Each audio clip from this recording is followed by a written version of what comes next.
Good evening, folks. Welcome to another episode of the program. Can I help you?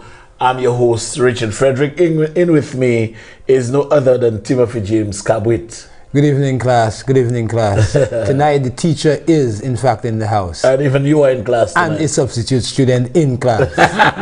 Not substitute. A substitute teacher in class. Yeah. Yes, let me just say a special good night to Kamaika Monezi. I understood that your birthday is tomorrow. Your sisters, Vanelle and Noel, are wishing you a very, very happy birthday. Hope you have a blast tomorrow. Cornelia Jacob, good night to you. I want to say a special good night to Garfield Jabatis, Master Wong, and all the others. Juliana, Miss Juliana. Good night, everybody over in Mondidor, Black Stars, Boapatat and the environs. Good night to all of you. Rosil and all the others. Good night to everybody in that general area. I want to say a special good night as well to Everestas, Jamari Everestas. Your cousin Rosella out of the UK indicated to me that I should express condolences to you and your family, notwithstanding it's been a few weeks that your mom has passed, but she asked me to extend belated condolences to you. I want to say a special good night to the manager of Lucilec, Trevor Luisi. Good night to you. Good night, Trevor. Keep on doing what you're doing, my brother. I must say that you are doing a fantastic job. Indeed, I posted that I called you on that day when I was literally accosted by market vendors and bus drivers about the state of darkness in relation to that general area of the Babuno bus stop, I think it is. And I was able to call you and you facilitated me. So I am indeed very happy, Trevor, that you can respond to me. Don't forget that my lights in Boapatat, Rosil, and of course Leslie Land. We're going to be throwing some lights in those dark areas, Boapatat, in Rosil and Leslie Land, Patterson's Gap area. Throw some lights down there. Trevor is saying that they have no lights. I asked him to find some, and I know the man that Trevor Luisi is. He's going to find them. Thank you, Trevor. Folks, today is September 16th. September 16th, and it is a month and 11 days since the Prime Minister formed his government. Yes, it may appear to be much longer. It may appear to be years ago since that was done. But it is just a month and 11 days. I am aware that things are rough. We are aware that things are tight. And it is so with the majority of St. Lucians. But sadly, it is also that way with government. Things are not the way you expected them to be. Fiscal space is very, very tight. Very tight, if existent at all. But I am confident, we are confident, that with a government led by Philip J. Pierre, things will get better in the not too distant future. Things will get better, and things will get better sooner rather than later. But you know, folks, whilst we are under pressure, many of us are under pressure, many of us have lost our jobs. Whilst many of us have to fend for ourselves and our families, our children, we must still exercise patience. We have to. When any person, male or female, becomes a minister, he or she can never ever know everything about his or her ministry in quick time. It is impossible. Certainly, it will take you months and months, if probably not a year or two, to have a firm handle on your ministry. This is so, and it is more so when you are a new minister. You know, people call me a week after I'm sworn in as minister of local government in charge of Proud, and would ask me, what about the development you'll have in Lafag? Huh? What about the development you'll have in PI? Huh?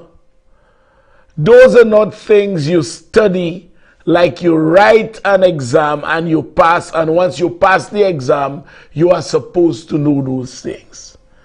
Those are things that are institutionalized.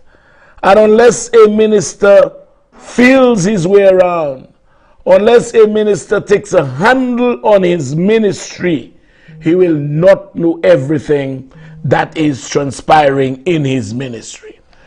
So, you know, folks, there are things that a minister would know when he enters his ministry. Who is his PSS? Who is his deputy? Who is this? Who is that? Those are issues that strike him or her in the face as soon as him or her enters the ministry. But you may have, for example, vacancies within the rank and file of your ministry, and you don't even know. There may be areas that are more demanding than others you don't know. When you get acquainted with what is happening around you, then you know, okay, you can do this and you can do that. And you know, folks, although the government has said that because of financial constraints, that we cannot go ahead and promote people, because every promotion basically requires financial support. Creation of new jobs require financial support. And therefore, a minister, a prudent minister of finance, has to be careful and try to strike a balance between affordability and just reward. That's a sad reality. You may say, okay, this person deserves a promotion, yes. Can you do it? I don't know. You know, that kind of thing. And governance is not as easy as some people seem to believe it is. It's not. There may be jobs, there may be vacancies. Can you fill those vacancies unless you have the relevant cash to ensure that you pay the person? And that brings to mind what was happening at Castries City Council. Whole set of people working, but when the time come to get paid, there was always a slight difficulty. It is better that persons work, and when they work, they get paid. They have this expectation, and the expectation is fulfilled, rather than you work, you incur debt, enter into streams of liability that you cannot fulfill because your employer cannot pay you. So governance is not as easy as we seem to believe it is.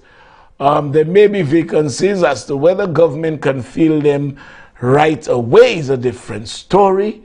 There may be persons who are deserving of promotion, but those promotions carry financial consequences, which the Minister of Finance have to deliberate over as to the affordability or the ability, rather, of the state to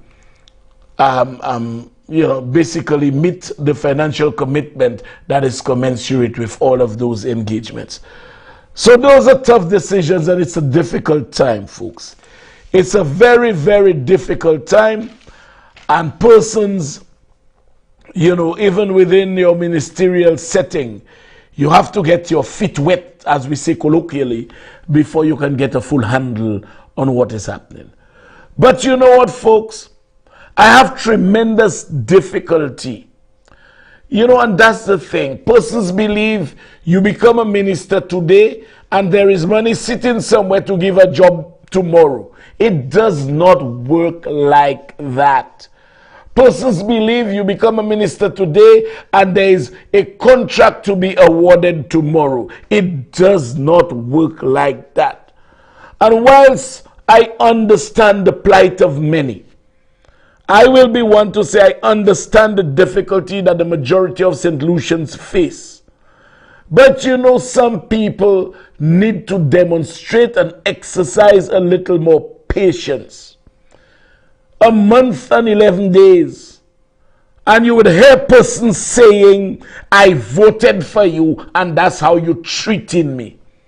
You know, I voted for you and that's how you're treating me. As though when you vote for that person, they have access to $25 billion instantaneously that they could take it and give it to you. That's not how it works. A month and 11 days. That's how you treated me. I voted for you. You know, and you know the worst thing now, folks? Tout moun vote Labour. Everybody voted for the St. Lucia Labour Party. Everybody voted for the Labour Party. Everybody voted for Richard Frederick. The 1,400 votes Sarah got, they fell from the sky. Everybody voted for Richard Frederick. Folks, I am saying this because a rep is supposed to be a rep for everybody. If a rep, I am a rep for everyone. I don't believe voting for me or not gives you more priority over another who may have a more pressing need than you. I cannot deal with, I voted for you, that's how you're treating me. 1 month, 11 days.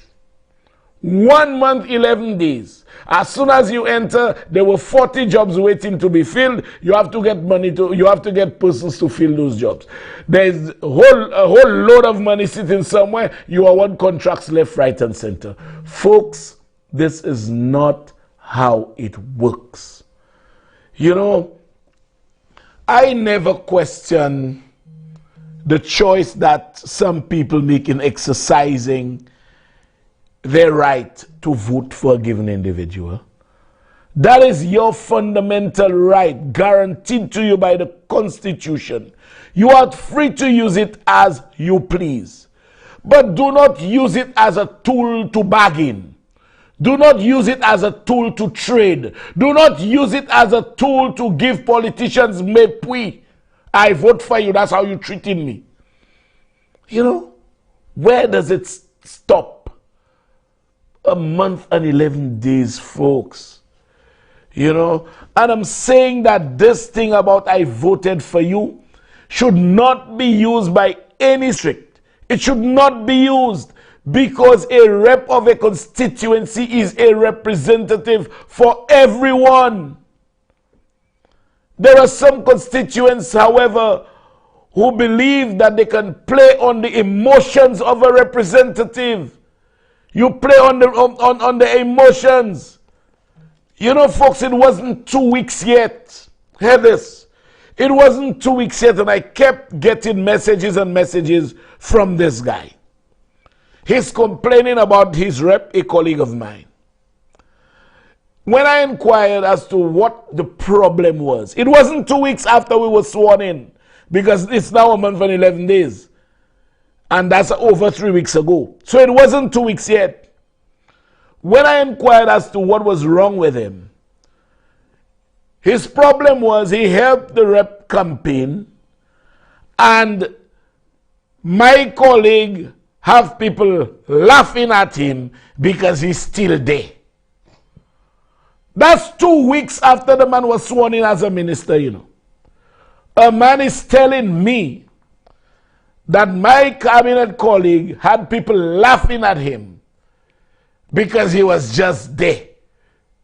Barely 2 weeks after the man was sworn in as a minister. I mean, I just cannot understand and believe some people. Guess what, folks? I could not deal with his impatience. And you know what I ended up doing? I blocked him. I blocked him. If you can complain a man after 2 weeks, of being sworn in as a minister, I voted for him, I made people vote for him, what will you say when you come to me and ask me for a favor or something that I cannot grant you? People like you all, it is better to stay away from people like that. Folks, things are tough. Things are rough. We understand. We appreciate. But it is not a situation where you come and inherit a pot of gold. It is not like that. Another one told one, oh, you voted about a week ago, you vote for Frederick and you don't have a laptop? Yes. You vote for Frederick, you don't have a laptop? Yes, I'm in office for 1 month. Sarah did not give you a laptop for 5 years, but I'm supposed to give you a laptop in 1 month. And you know, folks, you try to help people. You try and identify with their difficulties. But some of them are simply unreasonable. And that cannot be fair. Cannot be right. I mean, we will do what persons know me. I deliver. There is no question about that. I will help. But persons have to exercise patience. Persons must exercise patience. When things start to roll, I will see smiles on the faces of everybody. It's a month and 11 days. Au moins un jour. On homme te gadi mwen 2 semaines après, or cabinet colleagues son in nomla ni moun ka oui, because nomla poko fe bali. Can you be? Tim, what do you think of that, man? You see this idea of transactional politics.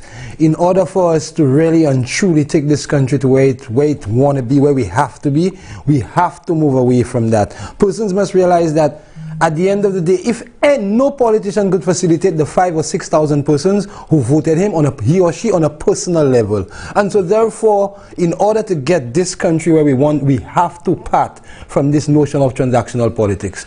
You know, and I mean, what is worse, they seem to believe that some of them, that is, they voted for you to work magic for them personally in very quick time. In very quick time, you're supposed to work magic for them. And like you say, it's unbelievable. It's almost as if there is a stock of money, a heap of contracts, a heap of places waiting for just a heap of jobs, waiting for just the next rep to fill in. And really, it's not like that. You know, folks, look at this. Look at this. The Prime Minister had to deliver on a Labour Party promise to pay facilities fees for all children at secondary schools. He had to do a lot of financial maneuvering. And had Philip J. Pierre not been the fox that he is, and been in this game for that lengthy period of time, he would not have been able to do it. But he had to do a lot of financial maneuvering, and he was successful. He had to take monies from this program, from that program, and to ensure that he delivered to the people of this country a promise that was made on the election campaign. And he wanted the promise fulfilled, and that promise has been fulfilled. In addition to that, every district representative, each and every district representative, every 17 representatives, including Alan Chasney and Bradley Felix, was given an allocation to assist families with uniforms, books, shoes, and other incidentals for the children of that family. Everyone. And that was done irrespective of the dire state of our finances in this country. On top of that, the government found it fitting to reintroduce the laptop program. The laptop program has been reintroduced, and I could tell you safely that 4,000 laptops have been sought and ordered, and those will be here very soon. They will be here next month. 4,000 laptops. In addition to those 4,000, which the government will buy, which the government has ordered, if the donors and the corporate citizenry come through with their pledges, that number can easily double. Are you all hearing me? Government has already ordered 4,000. And if the corporate citizenry and the donors come through with their pledges, we may touch 8,000 next month. You know, but yet, you all will ask, why you vote for Richard, you don't have a laptop? You all remember Ki Gain here, sir? Do you all remember that story? Ki Gain here, sir? And in that short period of time, in a month and 11 days, I can say categorically that the government has ordered 4,000 laptops, which will be here next month. And so far, the government has received pledges from corporate citizens and other donor agencies to the tune of about 4,000. We may just end up with about 8,000 laptops. Gail, I want you to ask the children, after they receive their laptops, Kigai, Kiasa. You know, and those are promises that the government has fulfilled because of its stance on education. The government had promised again.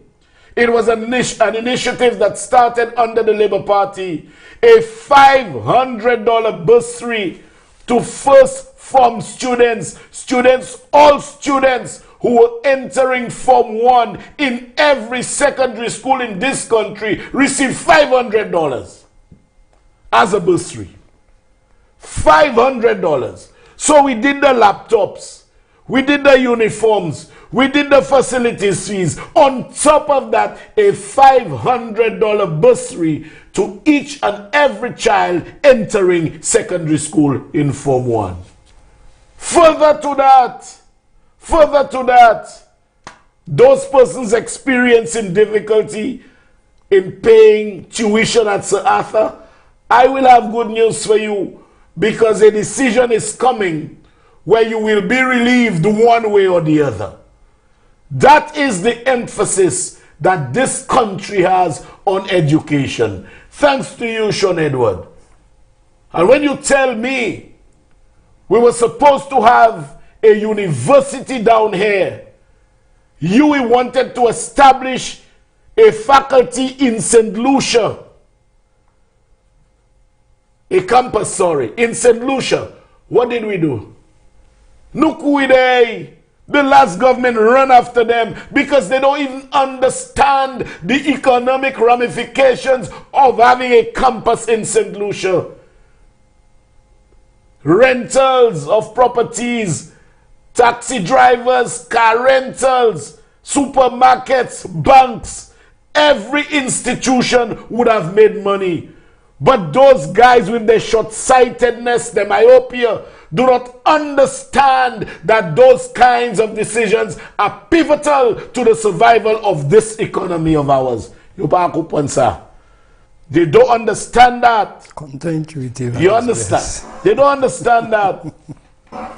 Folks, just the facilities fees alone and the assistance to the 17 reps came to over $2.6 million.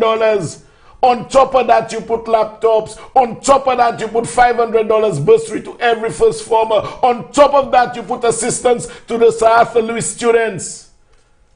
You could never have a government that is so hell-bent on taking the country's human resources to a higher level educationally. And the government deserves a round of applause for that. They do. They do, because I personally will not sit in a cabinet where you have men and women who want to basically trample down on our young ones, preventing them from excelling because their parents cannot afford. No, no. And the team of men and women that are in this cabinet, of which I am a part, trust me, they are really doing well in putting people first. I remember asking Sean, what's the position with the schools? Are we going to open schools?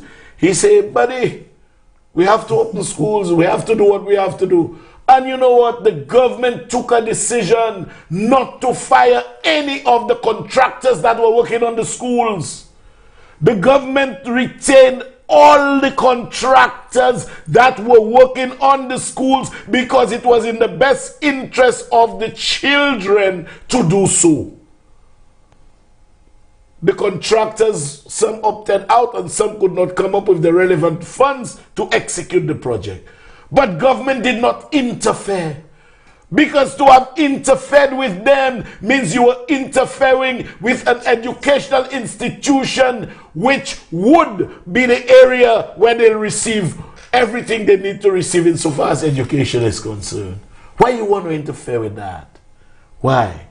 We didn't do them like Shasne did in Soufre Square. We didn't do them like they did on the administrative center in Viewfort. We didn't do like they did at St. Jude. We didn't do like they did at Uranora International Airport. Stop things left, right, and center.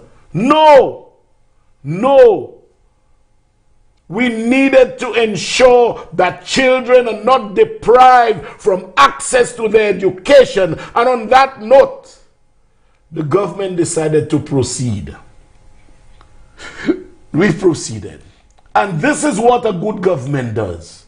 This is what a good government can do for its people. You know what a good government, no matter how good you are, you know what you cannot do? Control the spread of COVID. So what do you think about the things we've done in education so far, Tim?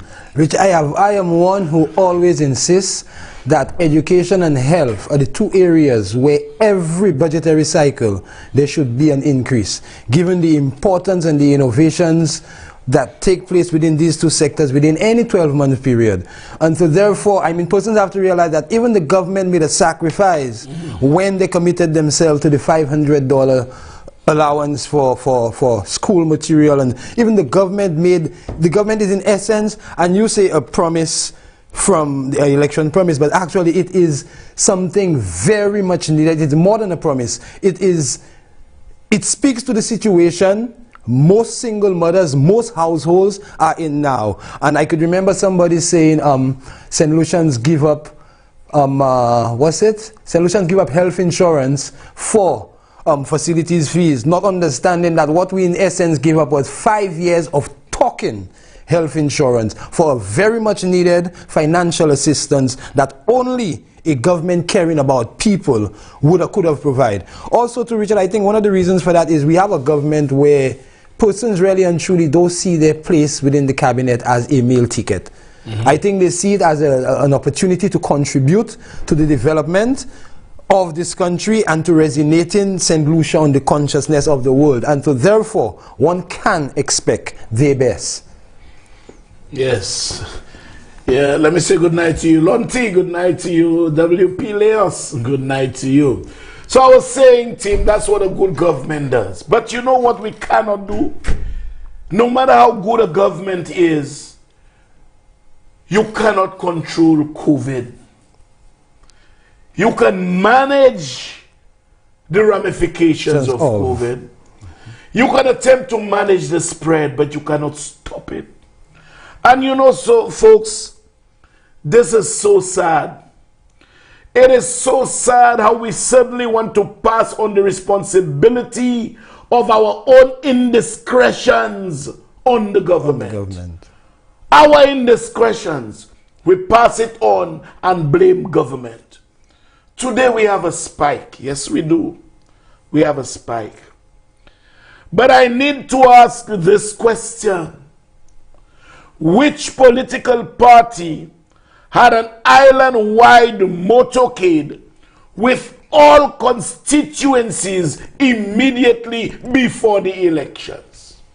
I ask again, which political party had an island-wide motorcade immediately before the elections? It wasn't Labour. It wasn't Labour.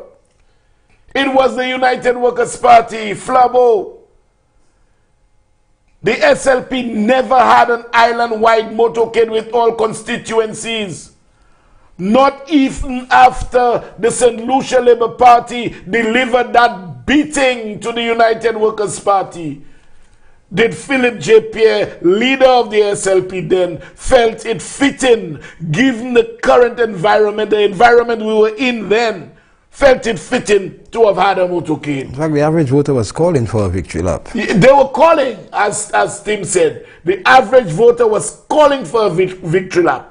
But the leader said no. In his wisdom, we have been asked to try our utmost to curtail the spread of this virus. You know, and like the Prime Minister told me a couple of days ago, you know, Labour Party has not celebrated yet. They have not celebrated yet. They have had no motorcade. They have had no rally. Nothing to mark this victory. You know, yet, people who are not in their right mind would want to blame this government for the spike. They would want to blame this government for the spike. I mean, this is utter nonsense. I mean, we the citizens, we are the ones responsible for the spread. I speak inclusively, not exclusively, although I try my utmost to maintain the protocols in every instance. Young people are dying, and sadly we are now experiencing family spread, which means that the young people take the virus home and they take it to the older siblings or parents. You know, and now people, notwithstanding the statistics, some anti-vaxxers are telling you that they will never take the vaccine.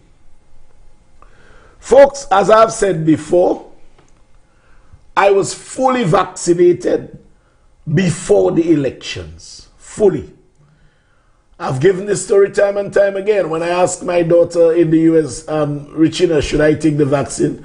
She said to me, Daddy, you're too intelligent to permit those unintelligent people to sway you. And she will not talk to me again. In fact, she's hoping the next time she talked to me, I would have had my first shot. That is my daughter speaking to me. My daughter hates me? No, definitely not. She loves me to the T. I know that. And having told me so, there was no need to have sought any further advice. Because one of the people I love the most in the world had given me the nod. Mm-hmm. You know, had given me the nod.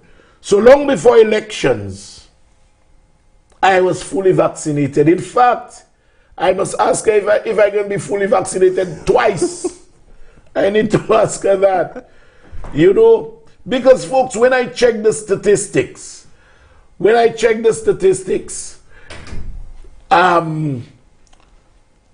everyone who has died, every person who has died has been an unvaccinated person.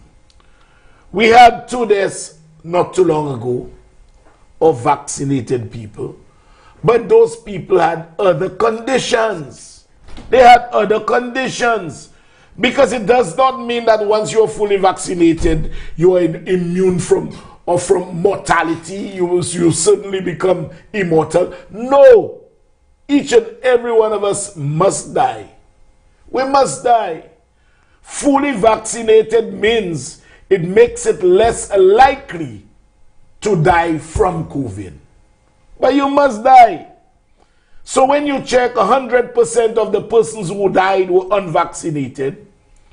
100% of the persons in the respiratory hospital are unvaccinated. What does that tell you? That tells you there is a dire need to be vaccinated. I'm praying. People, you need to go out there and get vaccinated. If your belief is that you do not need to be vaccinated, and it's your belief, It is your desire, your choice. But the question is, if you do not want to be vaccinated, why then do you want to enjoy the courtesies that are extended to people who are fully vaccinated? Why do you want to enjoy those courtesies? If you want to enjoy those courtesies, do what they do. Get vaccinated. It's as easy as that. You may want to travel, okay? You may want to travel. So you have your freedom to accept or reject vaccination. But in the same breath, the person who owns the airline can tell you, I am not putting you on board my aircraft if you're unvaccinated. So whilst you have a choice to be unvaccinated, the carrier has a choice not to carry you. You cannot impose your own personal thinking on the world. The globe is moving in that direction. That is how the world is moving. I mean, governments of the region and even internationally say that they will not permit you entry into the country if you're not vaccinated. And if they permit you entry, you have to go into quarantine. Now, you see, that is the problem here.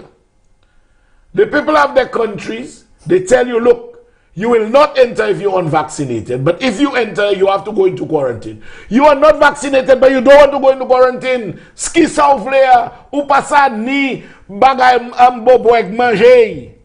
You either have to settle for quarantine and keep your own desires, or else basically succumb to the desires of the authorities that ask you to take the vaccine if you don't want to be quarantined. You cannot have your cake and eat it. No. No. Folks, we all have choices. We all do. But with the exercise of any choice that we make or take, we must be willing to accept the consequences of the choices that we make. When I see two young girls flaunting firearms on Instagram, and tomorrow they're imprisoned for 10 years. I feel sorry for her. She was a good girl. No, those are bad choices. Those are bad choices, the consequences of which you must be prepared to live with. You want to steal. You want to commit crime. You want to do all sorts of things. Engage in forgery, all kind of thing. But you must understand, when you do that, you open yourself to the consequences that may include imprisonment. That is the harsh reality. If you commit the crime, be prepared to do the time. So for everything, every choice we make, we need to address our minds to the ramifications of what we do. And that is the harsh reality. That is the harsh reality, folks. You can do things a million years. You are never caught. The day you are caught, you'll say it's the first time. But suffer the consequences of your conduct. Those were choices you made. You made those choices. You bring ill will, embarrassment, and everything else upon yourself by the choices that you made. You know? So don't tell me you figure for some reason or the other you don't want to be vaccinated, but you don't want to go into quarantine. You cannot have your cake and eat it. If that is the choice you make, be prepared to be dealt with based on the choice that you made. Folks, the reality is vaccination is the way to go. We have no choice now. It may sound like an imposition. It may sound as though the imperialists or the first world countries are coming down on the third world countries. But no, that is the trend, the global trend this thing is taking. The global trend. And statistics right here in St. Lucia lend proper justification to pass your bum bum there and go and get vaccinated. That is what it drives you. It gives you the desire, the quest to go and quickly get vaccinated before you become another casualty. You know, many of us don't even know the consequences of being unvaccinated. We don't even know. We just live our lives. Some call it brainwash, some call it this, some call it that. I've heard a lot. And with every institution establishment, there were religion, they tell you religion. Some people say religion is an institution that brainwashes you. And so it's a myth, it's this. I mean, there are different schools of thought on everything. But what you need to look at is the science and the results. I mean, it actually hurt me today when I listened to the president of the St. Lucia Medical and Dental Workers Association. Take a listen to Dr. Merle Clark, folks. The Victoria Respiratory Hospital is bursting at its seams, and with the high number of COVID-19 cases expected to rise even further, the president of the St. Lucia Medical and Dental Association, Dr. Merle Clark, warns that something has to give. The situation at the respiratory hospital is not sustainable. We are simply seeing too many patients coming in. There are too many patients requiring intensive care and high dependency care. There are too many patients requiring dialysis and other invasive services and procedures. Doctors, nurses, hospital personnel are tired and frustrated. There is fatigue on all fronts. This is not sustainable. We cannot continue to see this number of deaths, the mental health impact of all of this on our healthcare workers, on the families who cannot see their relatives, on just about everybody is too much. The dire circumstances at the Victoria Respiratory Hospital are beginning to take a toll on the medical and administrative staff. The SLMDA's president appeals to the members of the public, reminding them that their failure to heed the advice is hurting those who are expected to provide care for them when they fall ill.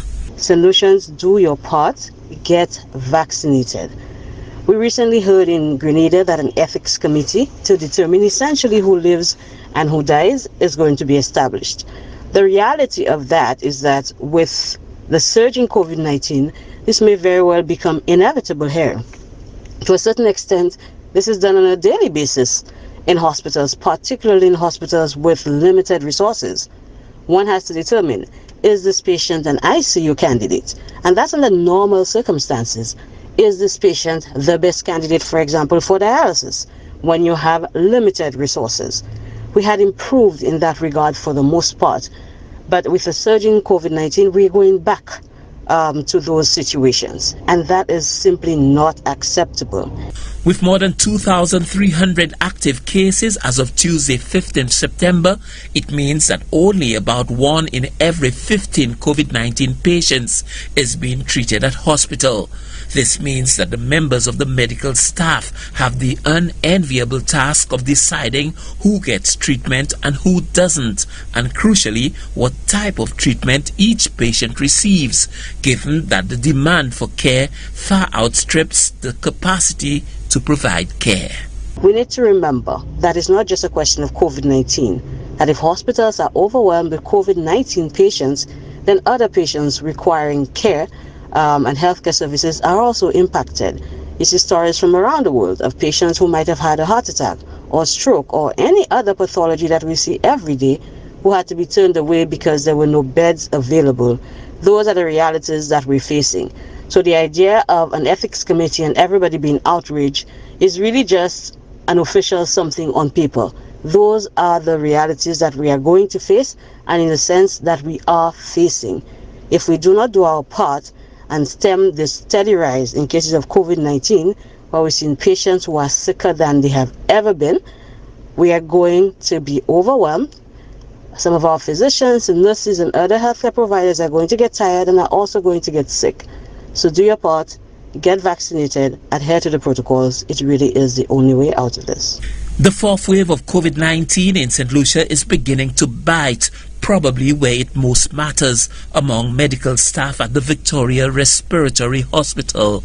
This is what the medical experts had been warning about, the fear that the failure to adhere to the prescribed protocols and the low vaccination uptake would lead to a dire situation in which the number of cases is beyond what the medical service can manage, thereby negatively impacting medical staff and the quality of service that they deliver.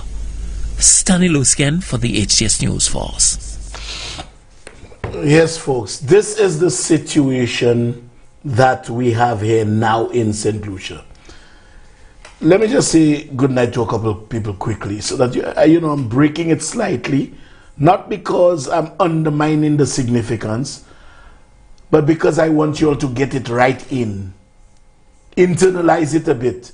Kello, good night to you. Kello, I can't say good night to Doro. Doro is now gone. She passed away. Accept my condolences, Kello. Kello, June Filchers, good night to you. Brother Cuddy, good night to you. Comrade Martin Filgen, a special good night to you. Veronica, I'll send the doctor to vaccinate you. Hear me, man? You shall get your, what dose? Your 10th dose. Good night to my brother Kayo, my brother Dax, and of course, DeAndre, good night to you. Dax, I know you are doubly vaccinated, or you got your first shot. Pryo, good night to you. Zanaya Richards, I understood that today is your birthday. It's coming from, greetings coming your way from your mommy, Crystal, and your daddy, Junior. Rufus Andre, good night to you. Cookie, and her parents in Moshi, good night to you. Bolo, Tapo, Mikey, and all the others, Karim, Palton, and all the others, good night to you guys. So, folks, you all heard Dr. Mulclerc. You all heard her. You all heard how bad the situation is here. And yet, we still have naysayers. We still have anti-vaxxers. But at the end of the day, like I said, it's your choice. But don't impose your choice on the system. Don't impose your desire on the system. If you want to form a religion that says you can behead your brethren, yes, behead your brethren, but the police will arrest you. You cannot impose those beliefs on the entire system to believe that you can take another one's life without involvement of the law. Those are choices you make, but you must be prepared to live with the consequences of the choices that you make. And folks, what you heard there is not unique to this country alone, you know. This is not a St. Lucian problem. It is a regional problem. It is an international problem. In St. Vincent earlier this week, Ralph Gonzalez asked Vincentians to get ready. Ralph Gonzalez essentially asked Vincentians to get ready to die from COVID. He's asking them to search for body bags, get body bags prepared, get refrigerators prepared, because the government must be prepared. And if we do not understand those things, you know what they say, the cheese stands alone. Just take a short listen to Ralph Gonzalez, the Prime Minister of St. Vincent and the Grenadines.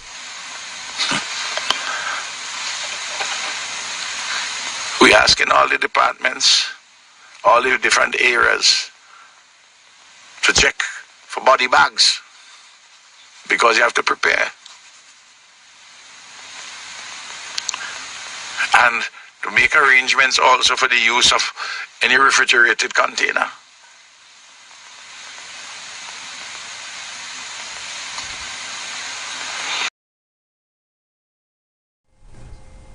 You could see the man is, he's saying this But that's not how he wants to go. He does not want to say it. But he's living in the harsh reality, and those unvaccinated people, you all are placing a burden on the system. You all are exposing others. You all are essentially the ones causing our health system to be overburdened. Go get vaccinated, man. You all are the ones doing that to our health system. Carlton Augustine, you are so right. You are right. They are the ones causing all that kind of panic and havoc, and beds and hospitals bursting at their seams with patients. Come on. Come on, man. A prime minister is already asking to prepare body bags or pakatan, to prepare refrigerators or pakatan. In Grenada, they set up an ethics committee. An ethics committee in a nutshell to determine who lives or who dies, whose life is worth more than the other. That is how bad it is. Zot still pakatan. An ethics committee to determine who lives and who dies. We are still not understanding that. The Prime Minister of Grenada, Keith Mitchell, said that the healthcare team will be forced. They will be forced to determine who lives and who dies, or who dies. Take a listen to him, folks. Tonight, Grenada is setting up a committee to decide effectively who may live and who may die should the health system be overwhelmed by rising COVID-19 cases there. Health Minister Nicholas Steele Tuesday said what is called an ethics committee is being set up. Steele said the committee should be up and running this week. It is time now that we put this in place, but hope that we never use it, which is referred to as an ethics. The healthcare team will be forced to choose who lives and who dies.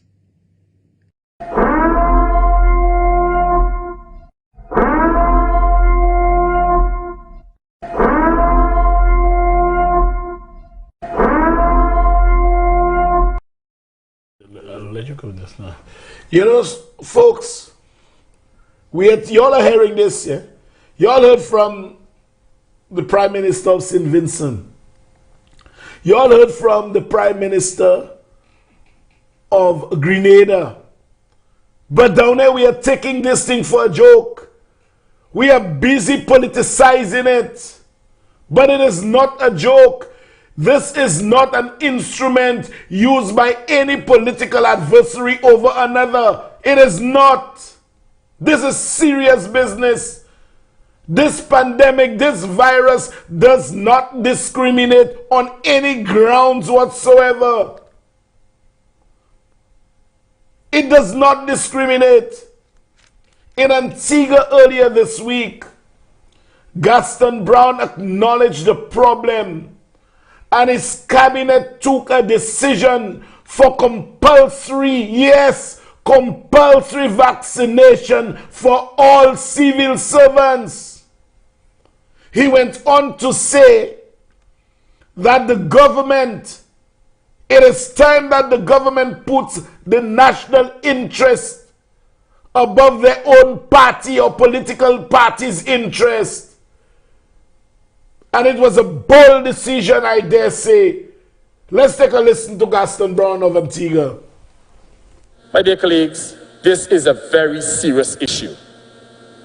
I have signaled to the people of Antigua and Barbuda months ago that if we have to make vaccinations mandatory in this country, we'll do it. We're not afraid to do it. We recognize, however, that as leaders that we must be tolerant. And I am satisfied that we have exercised sufficient tolerance in this country, and the time has come for us to act. And I want to say to the members on this side, we cannot put our political value or political interests above that of the national interests. There comes a time when we have to stand alone and to make decisions in national interests, and the time has come. Just yesterday, my cabinet took a decision that all public servants must get vaccinated or get tested at least twice monthly. Otherwise, you will not be eligible to enter into the workplace. And if you don't come to work, you cannot justify getting paid. And if you don't come to work after a period of time and you abandon your job, you lose your employment. Yes. We are a Labour Party organization. We're not seeking to threaten people's jobs. But we have a problem.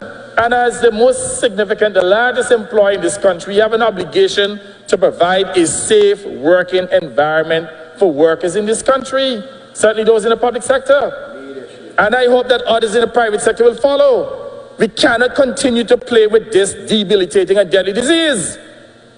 Time has come for us to call a spade a spade. And those who want to go and protest, fine, go and protest, but respect the laws. And the laws are very clear. No more than 10 people are supposed to congregate. And if you break the laws, there are consequences. I know that there'll be lots of hate speeches after this, but I'll take the hatred. All I know is that I was elected to serve in this honorable house. The members on this side have shown enough confidence in me to serve as Prime Minister. I have taken an oath in this honorable house to lead without fear or favor. And I have an obligation to stand in this honorable house and tell the people of Antigua and Barbuda about the risks that they're faced with if we do not act and act now. How many more people must die? Another 100, another 200 before we act? And the irony about it, colleagues, if we don't act, they will still blame us. So let us act, do what we are required to do to protect the citizenry, to protect lives and livelihoods. And I'm saying here to my people, you need to cooperate. We're not trying to be aggressive. We're not trying to be antagonistic towards anyone in this society. But there comes a time when we have to stand up and take a very firm position. And we're here now. Folks,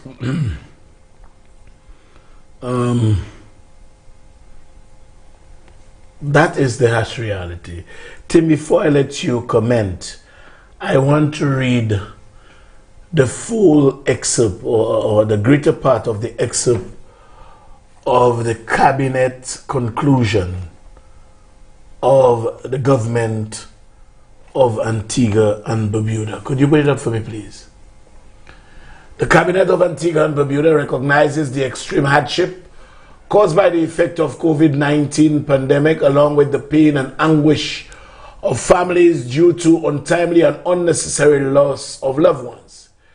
It has caused tremendous economic dislocation, social disruptions, and psychological trauma.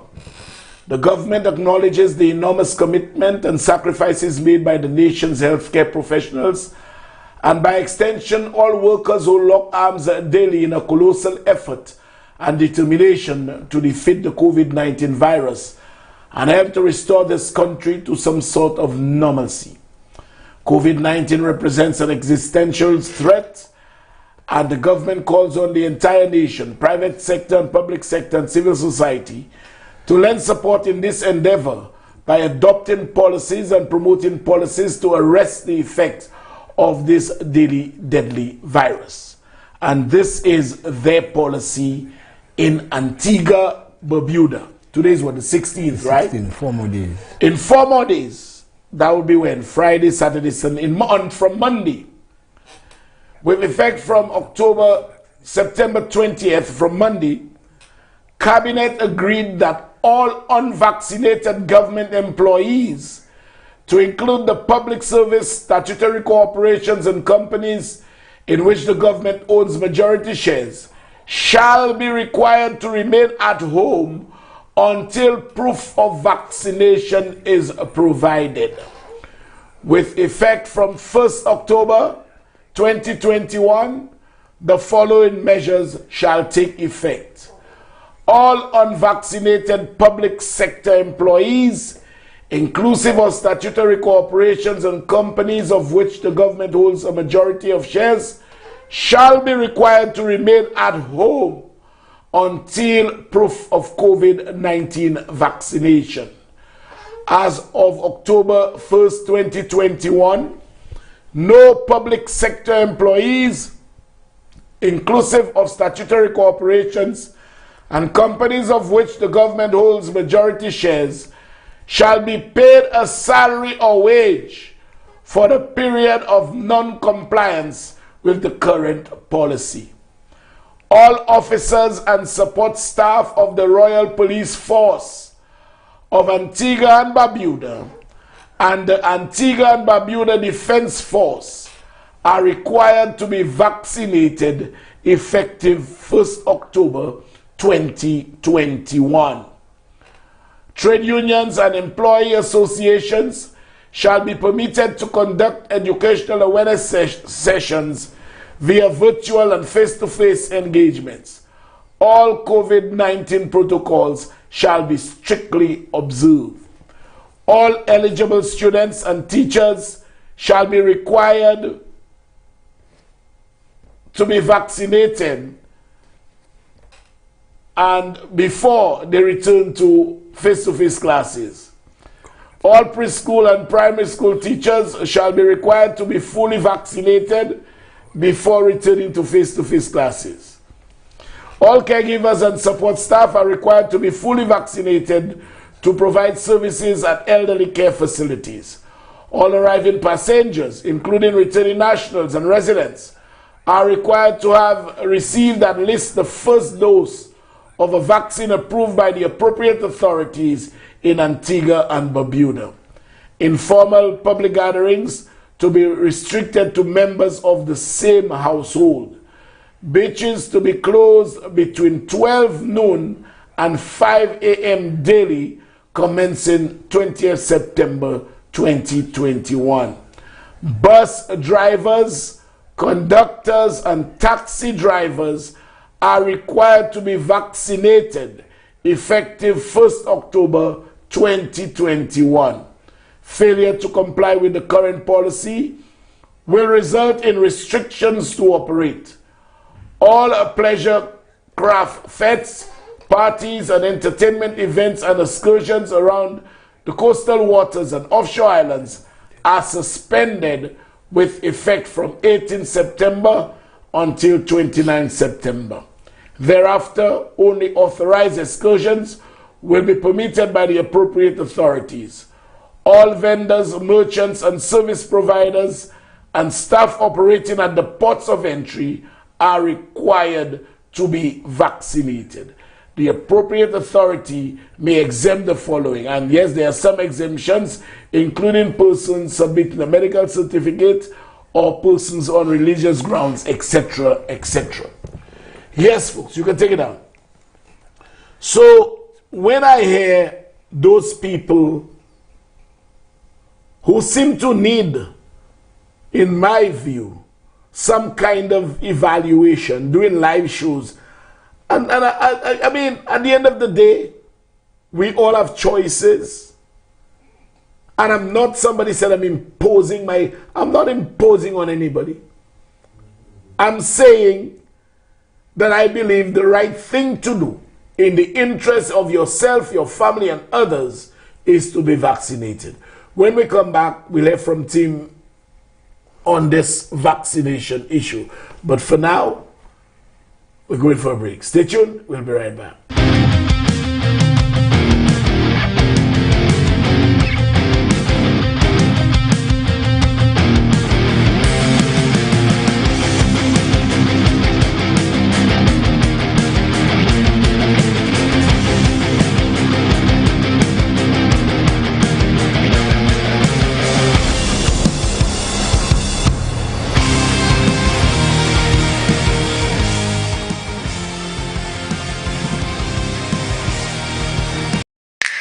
Aging gracefully is the hope for everyone.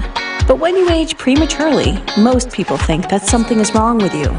The natural enzymes and building blocks in your skin start to deplete, so fine or deep lines and wrinkles appear, making you look much older than you really are.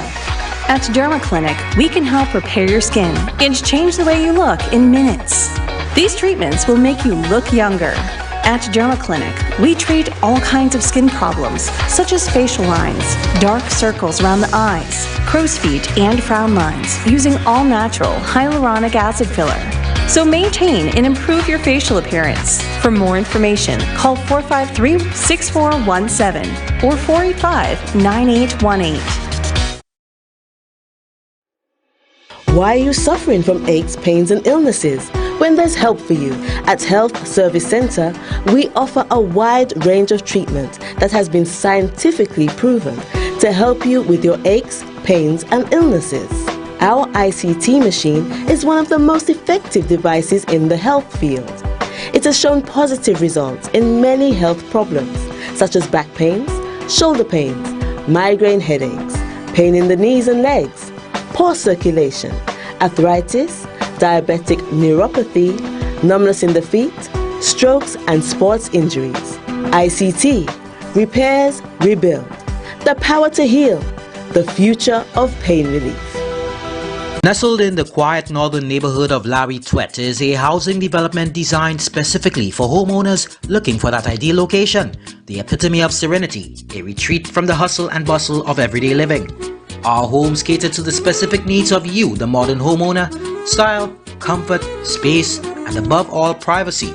Want to experience scenic, breathtaking mountain views, postcard garden sunsets, balconies overlooking well-manicured gardens, and large yard and parking space? Visit us today.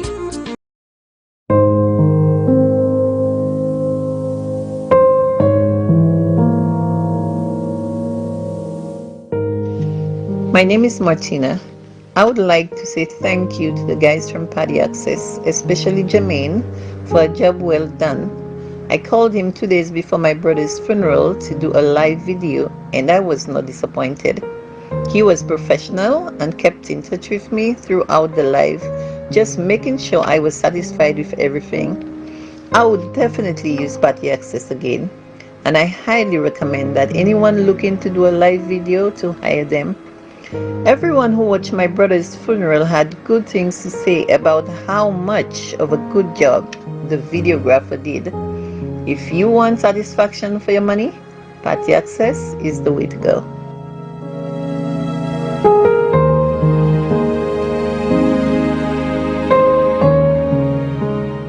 It is well known that diseases like diabetes, high blood pressure, and other illnesses may restrict blood flow, which can lead to impotence and erectile dysfunction. This is why Enhance was formulated to meet these challenging health problems, which can reduce your ability to perform. If you're having problems maintaining your manhood, then reclaim your manhood today with Enhance. Enhance increases your energy level, boosts your stamina, and increases your endurance. Enhance can be purchased at Citygate Bar, the CDC opposite the market, Dexter's Car Wash on Chaussee Road, Plants Place on the Dennery Highway, Arlette Supermarket in Soufriere, the Release Stress Bar on the Labrie Highway, and Cool Joint Bar in Victoria, Choiseul. You can get your Enhance at Prio's Bus Stop 22, next to the Moshi Bus Stop, opposite the Gurzile Bus Stop. Prio's Bar and Grill in Corinth, Gurzile. Enhance, the best a man can get.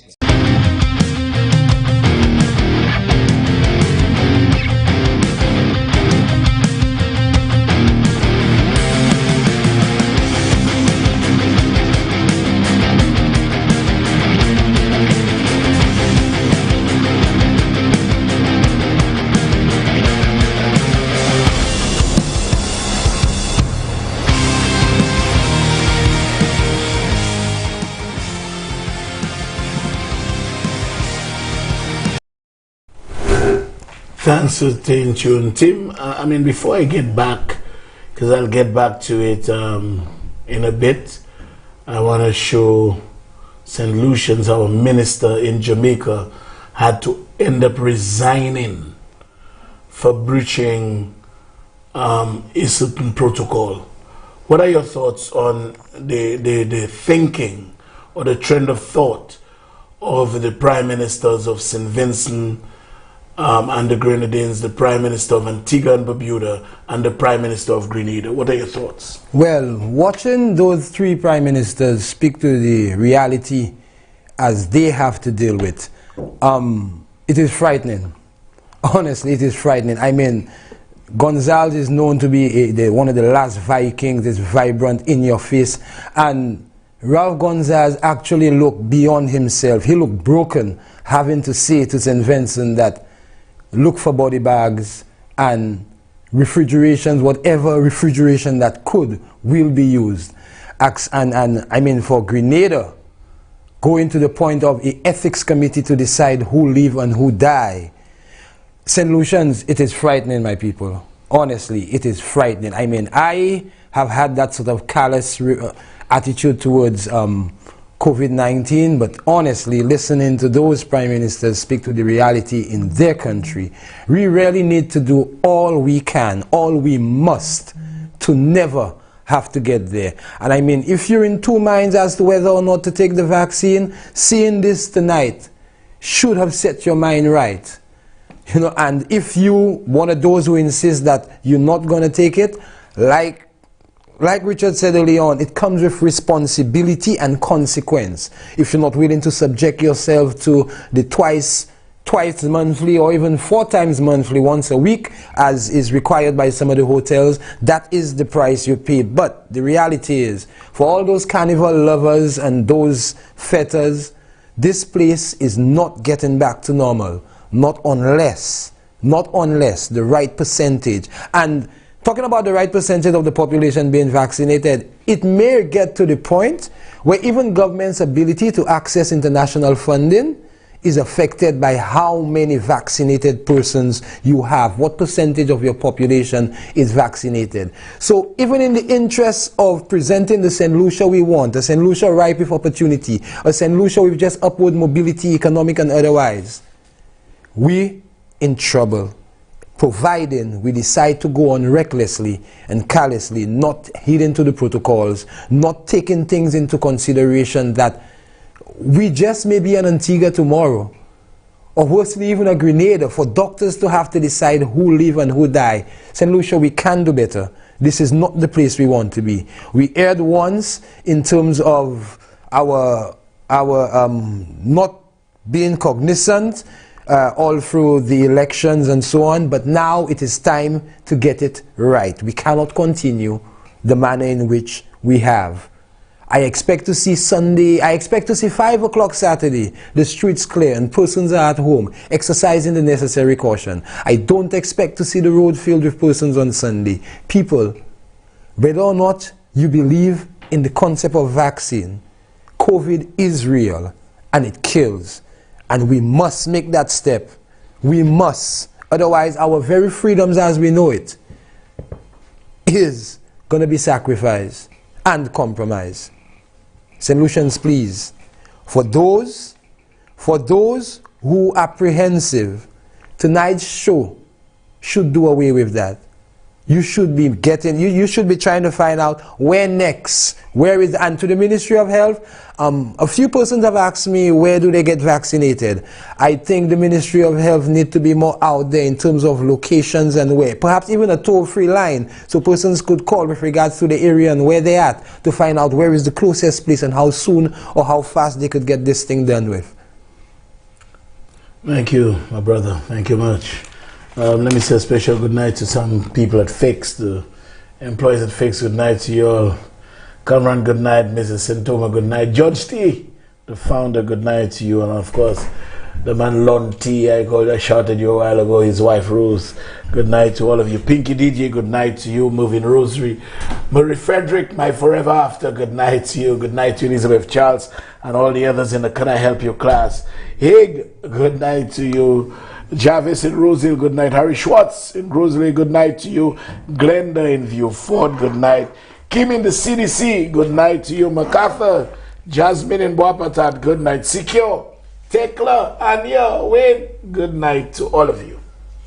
So folks, you see, my difficulty is when you have persons ascribing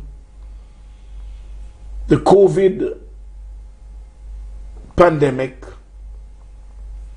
its variants, and all its ills to the blameworthiness of the political directorate. That is what freaks me out. This is not a St. Lucian thing. This is not a St. Lucian thing.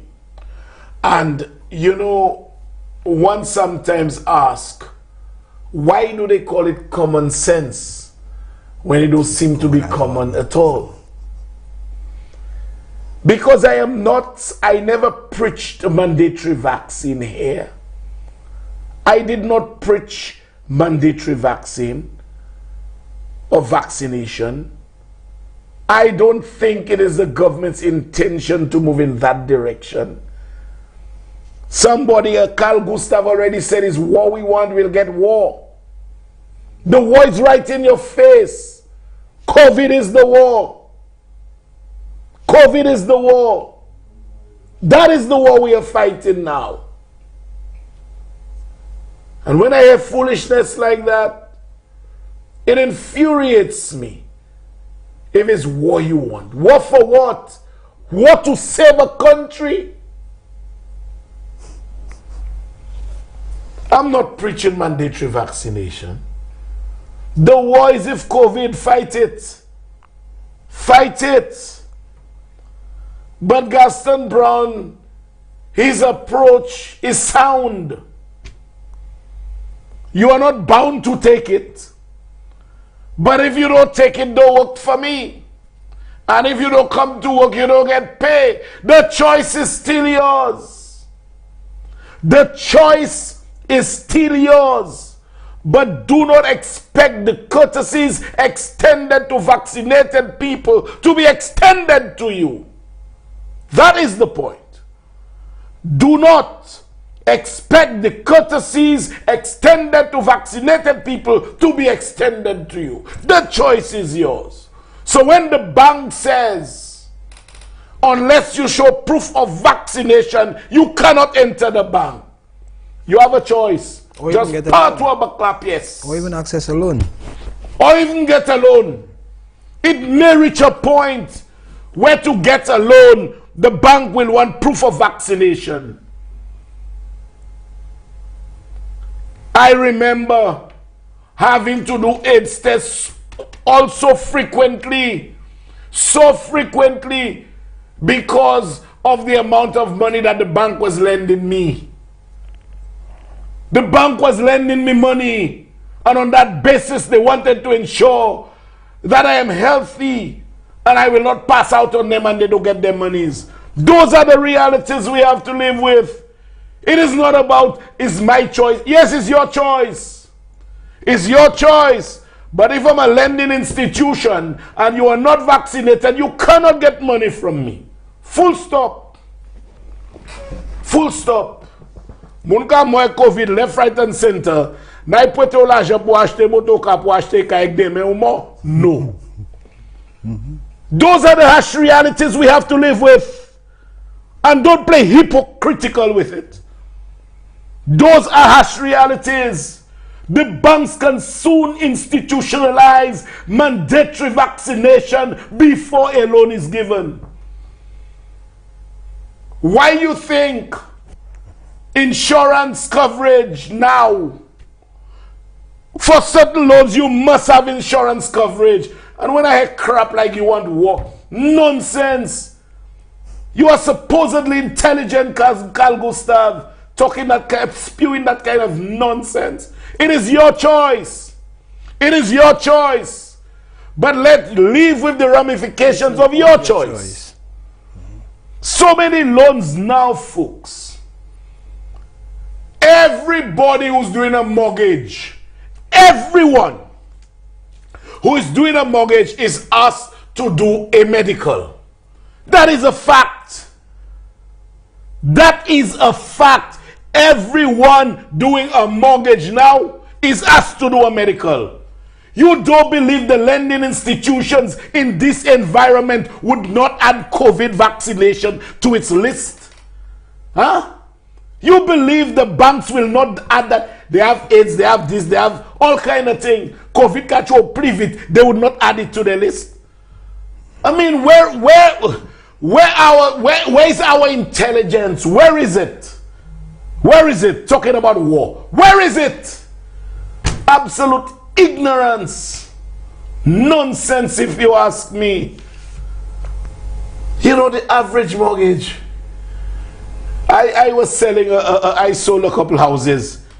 And one of the houses took so long because a man's pressure had to go down, and this had to go down, and that had to go down. And he had to take test upon test, repeating the test, hoping that he fell within the scope of what was acceptable by the lending institution.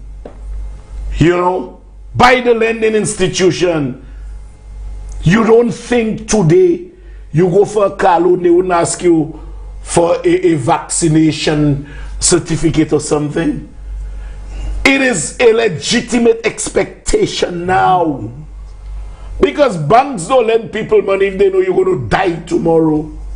Look at the number of young people dying. All of us must die. All of us must die. But I want to know, if you go and borrow money to send your children to school, you are the guarantor, and the bank asks you to take the COVID test, whether you will not take it. Whether you will not take it.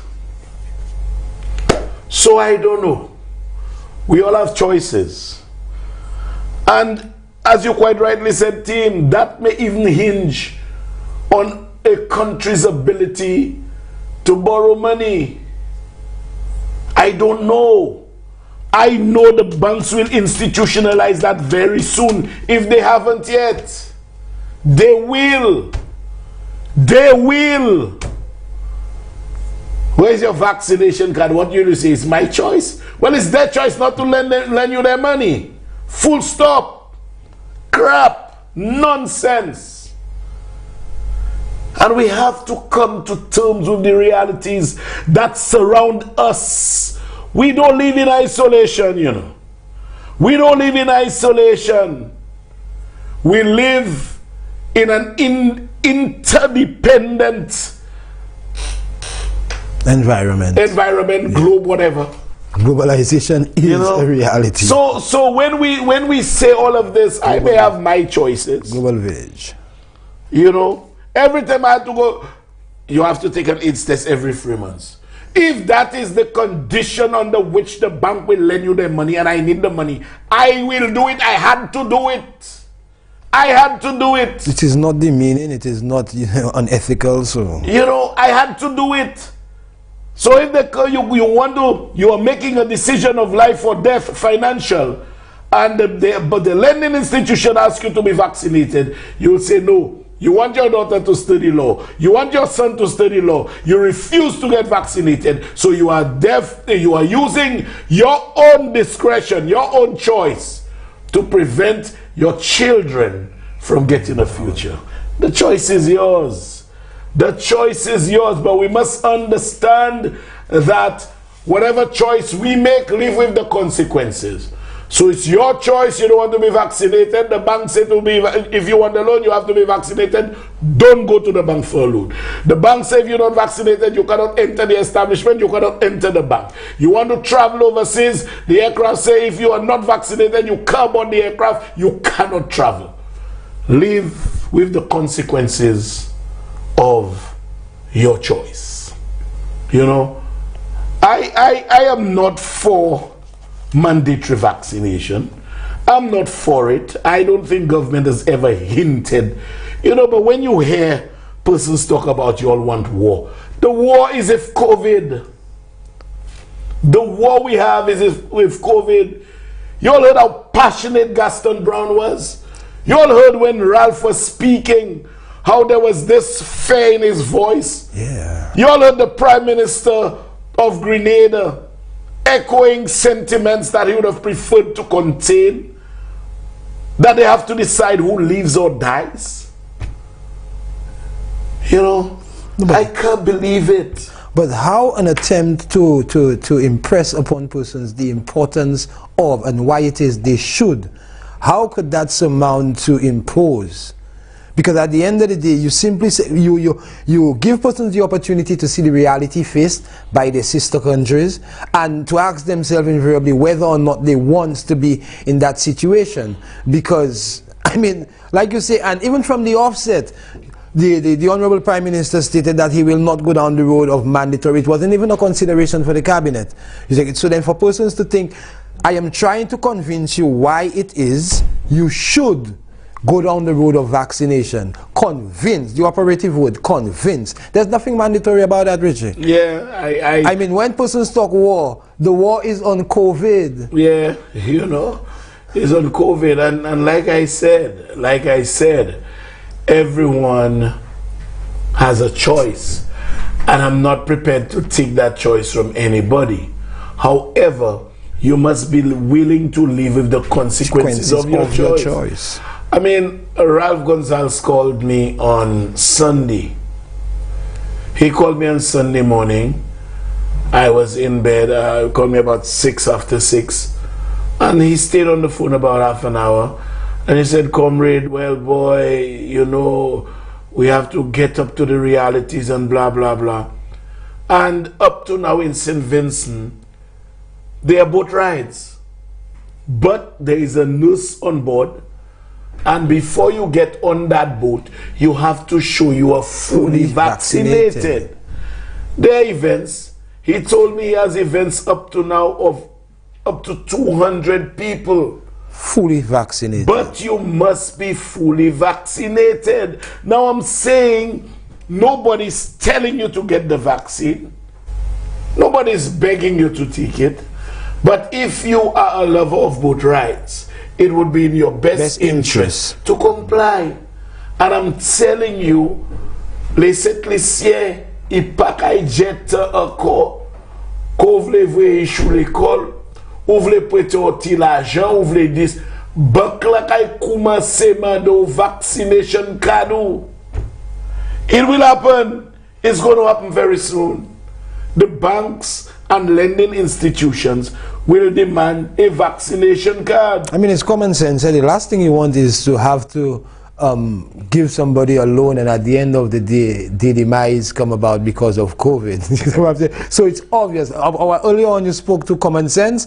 That is very much commonsensical, if there is such a term. Yeah. You know what I'm telling you? So, people, you have to make everything your future, your children's future, where does this country go to, the availability of opportunities, employment and otherwise, a lot of that depend on getting vaccinated, the percentage of your population vaccinated. You know, folks, just imagine, okay, in this show we heard the president of the SLMDA, we heard the Prime Minister of St. Vincent, we heard the Prime Minister of Antigua, we heard the Prime Minister of Grenada. In Jamaica, they take this thing so seриous that a minister of government yesterday yesterday had to resign. He resigned because there was what we call curfew. They call it a no movement day. There was a no movement day, and he was out partying with some of his political friends. The minister had to resign on instructions from the Prime Minister. Could you put up that story for me, please? That's him, that's the minister. That's the minister there, yes. Outrage over video showing Floyd Green and others at a social gathering purportedly on no movement day. Let me just read the first two paragraphs. Kingston, Jamaica. Social media erupted in outrage overnight as a video surfaced late Tuesday showing Agriculture Minister Floyd Green and several others at a social gathering purportedly on a no movement day and paying scant regard to COVID-19 protocols. Also seen in the video Jamaica Labour Party councillor for the Mona Division in the Kingston and St. Andrew Municipal Corporation, Andrew Bellamy, and Green's assistant, Gabriel Hilton, who is also vice president of JLP, National Organization for Women. He had, scroll up, let's see the picture again. He had to resign as a result.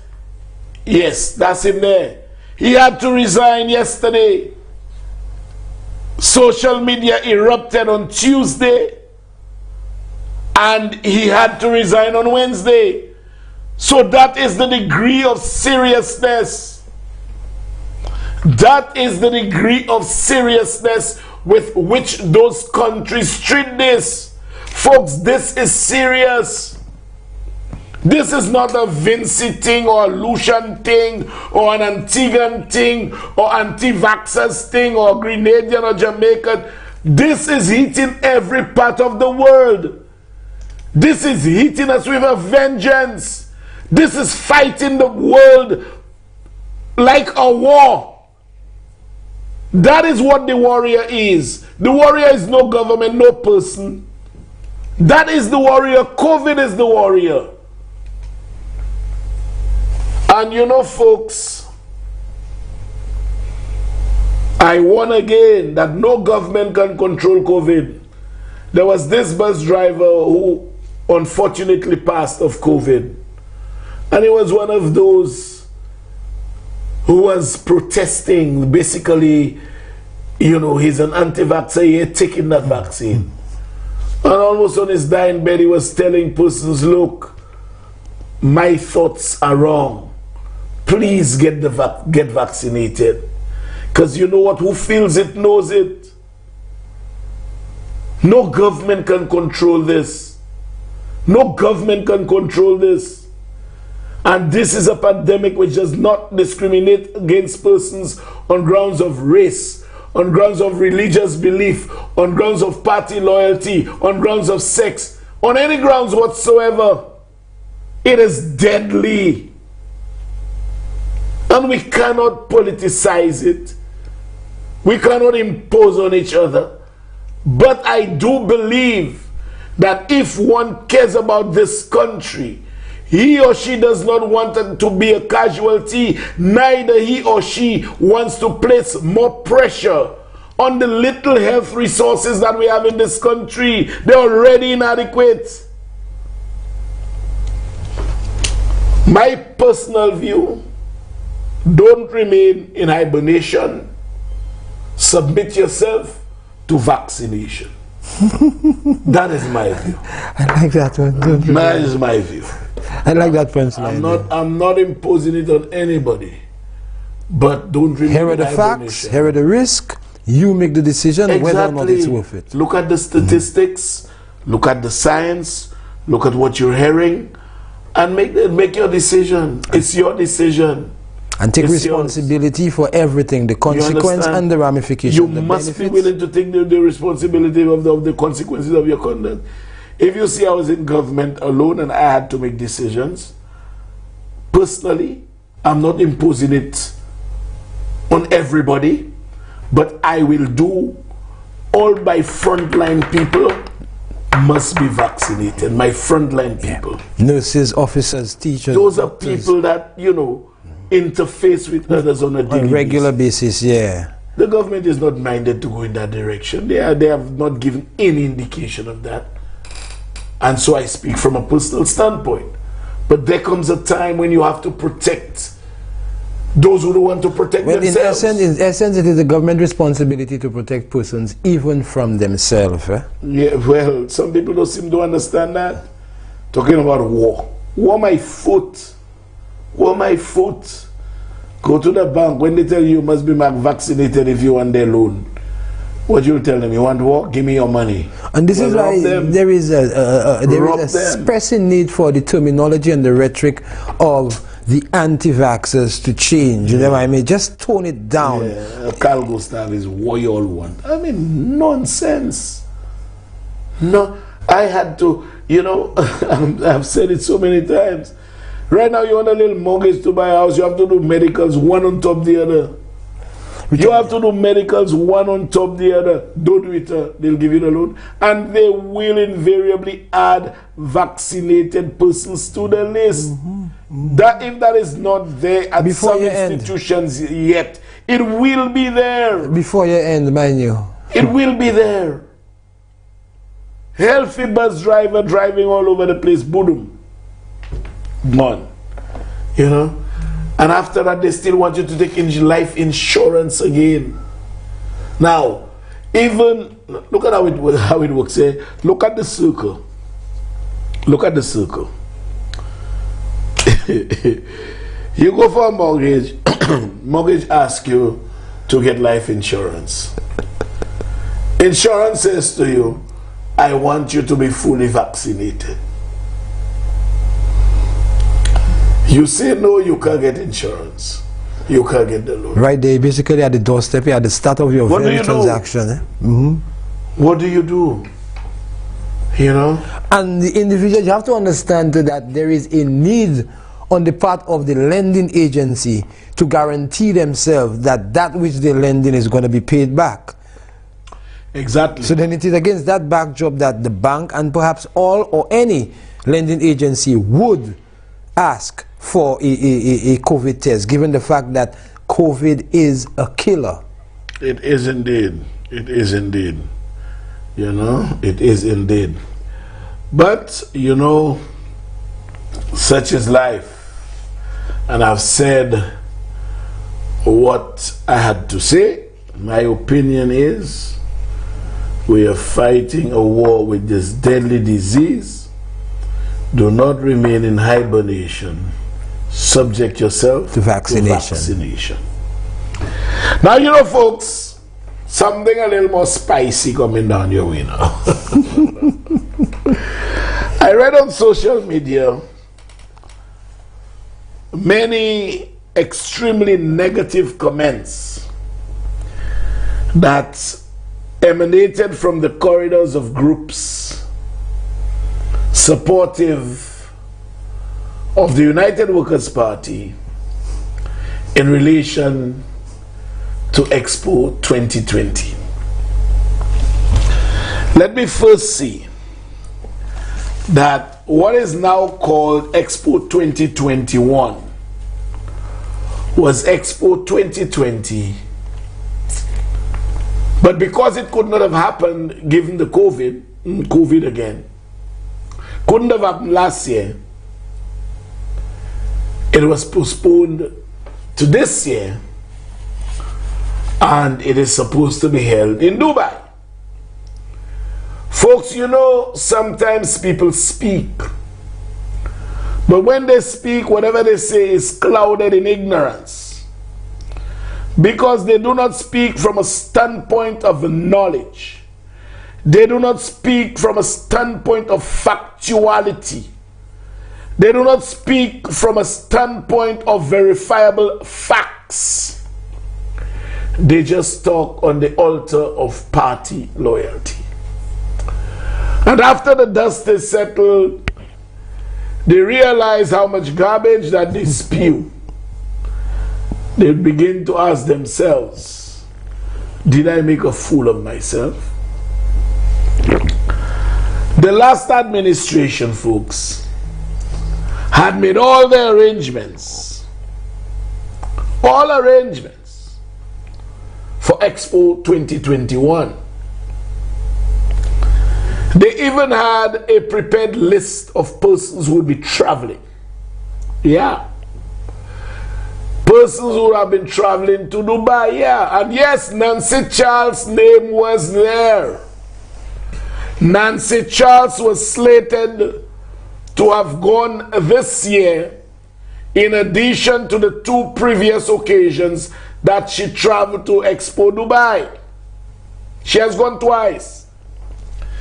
Folks, this is an activity held in Dubai where various agencies around the world would showcase whatever they have to offer to the rest of the world, hoping to catch some fish, so to speak. They would make representation at the various booths and they would say, this is what we offer. The tourist board would say, we have the Peters, let us just see, the hotels go there. We have the best hotels, and then you probably have Sufre Development Foundation. We have the world's only drive-in vault, that kind of thing, to bring patrons to your shore, so to speak. I remember going to one in China, and once you take advantage of those opportunities, you can become a big business person by making various contacts at those expositions. So the United Workers' Party folks had already made all arrangements for Expo 2020, now called Expo 2021. Nancy Charles was supposed to have gone, like I said, and I want you guys to guess which other institution, which organization you believe had a booth there, because you basically have to spell out your booths so the reservations are made, etc., etc. You all will not believe this. Well, I have to call him an institution.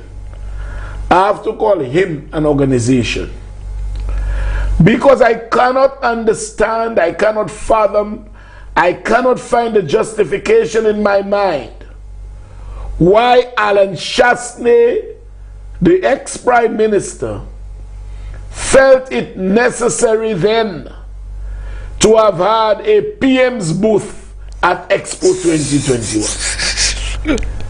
I really want to know why Alan Chasney felt it necessary to have a PM's booth at Expo 2021. What exactly does Alan Chasney have that is worthy of being showcased to the rest of the world? Kisa Chasney ni puay mutwe muleman elestalate inyo bagay that you're supposed to Vincent Lisipu. I mean, this is simply unbelievable. The first thing the current Prime Minister said, cross out this Prime Minister's booth. It's a waste of money. So when you see the supporters of the United Workers' Party are running their mouths, I want to show them, I will show them tonight who made arrangements to pay for Expo 2021. Show it to them, Mr. Technician. PM's booth. Office of the Prime Minister, yes. June 11th, 2021. Mr. Nestor Alfred, CEO of CIP. Dear sir, refunding for Expo Dubai. Export St. Lucia has been commissioned in the executing agency in collaboration with the Office of the Prime Minister for Expo Dubai 2021, set to take place in October 2021. The full concept, inclusive of all budgetary commitments for the participation of the Tourism Authority and the executing agency, amounts to 537,485 US.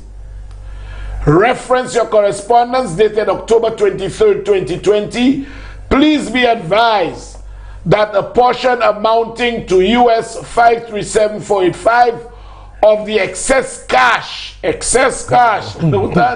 from the CIP unit should be remitted to Export St. Lucia to facilitate our participation in Expo, and thereafter all excesses be remitted to the Accountant General's Department. Export St. Lucia will provide the necessary bank details to facilitate sale. Yours sincerely, Alan Chasney.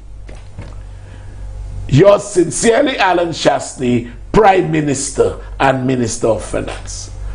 So you see who wrote the letter and who facilitated Expo 2021.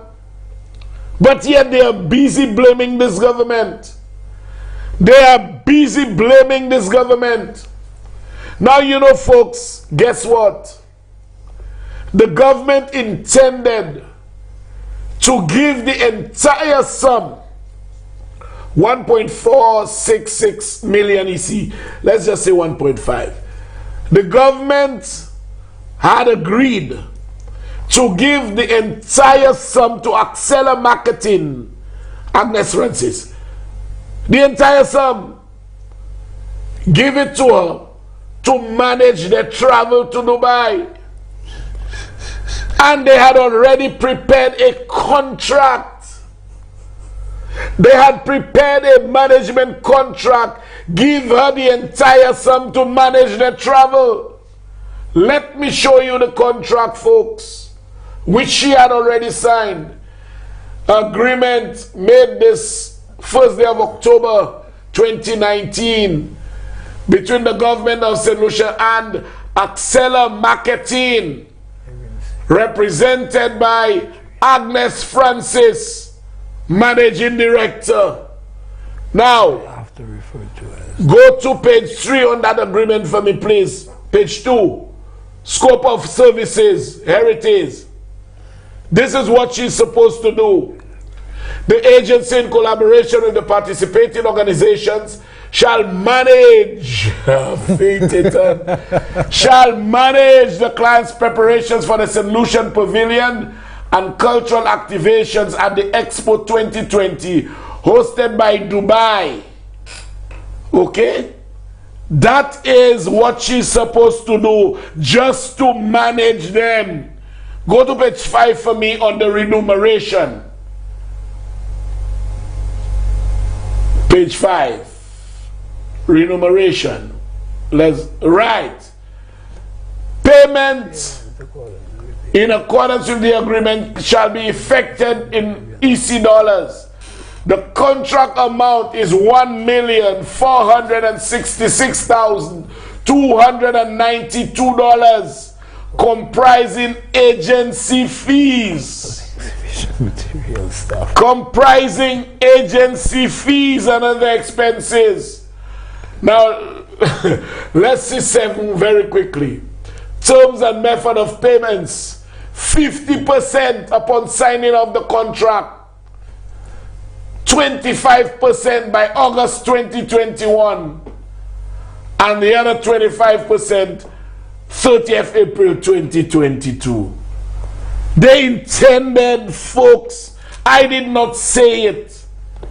I did not say it. I am telling you all, I showed it to you all. To give Accela Marketing the $1.466 million to manage them. But I would prefer you use the word outsource, you know, as they using the thing. And you know, folks, she had already signed the agreement. Outsource. She had already signed, Agnes Francis had already signed on behalf of Accela Marketing. But just like the fisheries agreement, they tried to get that agreement signed the Thursday before elections. They tried to get it signed the Thursday before elections, but they didn't get through. Just like the rental of those fisheries facilities. So they didn't get through.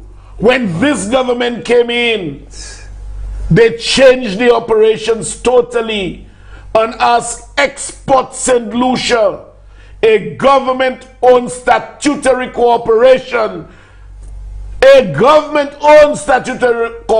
rather than a private individual, to manage the affair. Why couldn't Export St. Lucia manage the affair? Like they have done in the past. Why do we have to give that $1.5 million to Accela Marketing? You know, and they take their sins and want to put it on the souls of others. They take their wrongdoings and want to plaster others with their wrongdoings. So they were about Expo until they realized it was Shasta that had arranged it. It was Accela Marketing that was supposed to manage it. Nancy was supposed to travel. And now we bring it within the remits of true governance, letting a statutory corporation owned by government handle the affairs rather than giving a private individual that contract. You know? And the sad reality is we are so quick to find faults. We are so quick to criticize. But yet,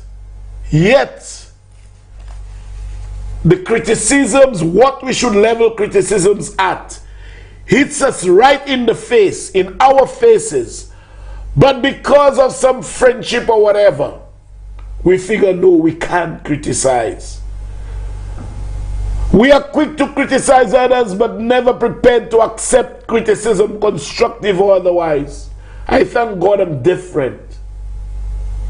I am different because I'm not perfect. And I will falter. And when I falter, I expect a true friend to pull me up. But you know what? Some of us are so loyal to a party. Some of us are so loyal to a friend that in our eyes, a friend or our party can do no wrong. So we see our party doing something that is against the interests of the majority of the citizens of this country, and we would accept it as being the best. We would have a friend engaged in wrongdoings, and because that person is our friend, no matter how wrongful their conduct is, we will support them and say, yeah man, you're right, you're right, you're right. Rather than telling them what they're doing is wrong. You know, folks, if a person is your friend and you encourage them when they are involved in the perpetuation of wrongdoing, that person is not your friend. You are an acquaintance of that person, and you don't give two damns about their well-being. Likewise, you see me, if you consider me a friend, tell me when I'm wrong. Tell me when I'm wrong. Now, if when you are wrong, I tell you you are wrong, and because I'm supposed to be your friend, I have to take your side, I would prefer not being your friend. Let's sever our friendship. Because friends are supposed to be objective to friends. When you support a party, when you are someone's friend, the basis on which a proper relationship is built is objectivity, reality, blatant truth. You call a spade when you have to call it a spade. Oh, you're not my friend, you didn't take my side. Nonsense. Nonsense. A true friend is supposed to tell you in your face, you are wrong. And if you appreciate that friendship, you will understand what the friend is telling you. Because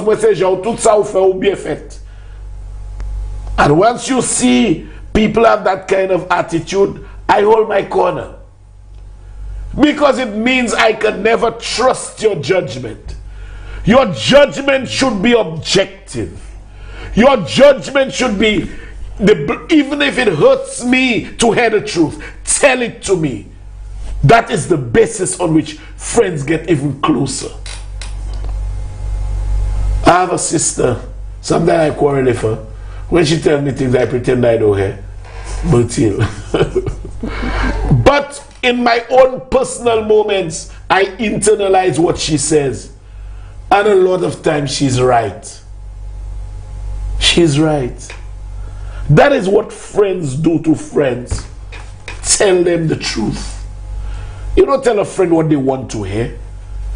You tell a friend, you tell your party, you all are going in the wrong direction. Be objective. Don't compromise the truth.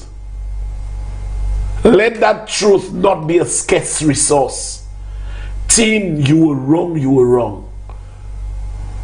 Two people are in a quarrel. You don't know what happened, and because one is a friend, you go and fight for that friend already, and that friend may be as wrong as wrong can be. You know? And that brings me to my disassociation with the United Workers' Party from 2012. I did not want to associate politically with Alan Chasney. I did not. Because I know if I had ever spoken to him about his wrongful conduct, he may have, I don't know what he would have done. But as a leader, you know what may come for you if you challenge me. I wasn't even part of anything that he was doing because I'd never spoken to him since he won the leadership. He formed a committee to expel me. I'd never even spoken at any forum where he was, because those are not people who want to hear the truth. They want to hear what makes them feel good. Totally submit. You understand? Yes, at that thing he told people, all of you must totally submit to me. Friendship, loyalty has its harsh realities. It has to be built on objectivity. It has to be built on basically a certain degree of trustworthiness to call a spade, to tell a man or woman, child or whoever, that you are wrong. You are wrong. No matter how much it hurts.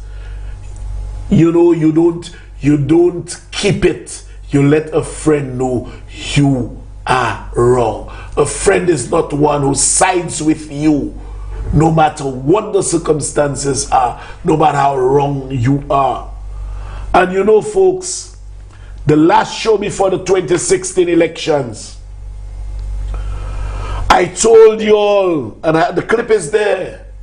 There's one thing, my archives are loaded. I told you all that a combination of Guy Joseph and Alan Chasney would have dealt a lethal financial blow to this country. And how right I was. I just did not know it would have been so bad that it will take us quite a bit of time to recover. And that takes me to St. Jude. St. Jude. St. Jude. St. Jude. Folks, when the guys came in, they found our St. Jude about 85% complete. And there was 27 million EC or 10 million US in the coffers left to get the job done.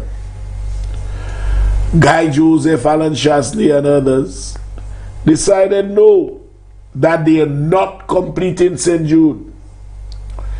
They are not going with our St. Jude. They are going with their St. Jude. And so, folks, the bleeding of the treasury, began. It began after we had spent almost $100 million on our St. Jude. Our St. Jude wasn't good enough. Folks, this guy's committed financial rape on the treasury, as Tim would say. Rape upon the treasury. It is bad. The situation is bad. In over 5 years, all they gave us, as I've said before, is a glorified car park. Pictures of which I've already shown you on the show. The place has no block work at all, none. Slabs one on top the other held by columns, and they placed what you call that again? They placed cladding. The cladding on the periphery of the outside, or the periphery of the building outside.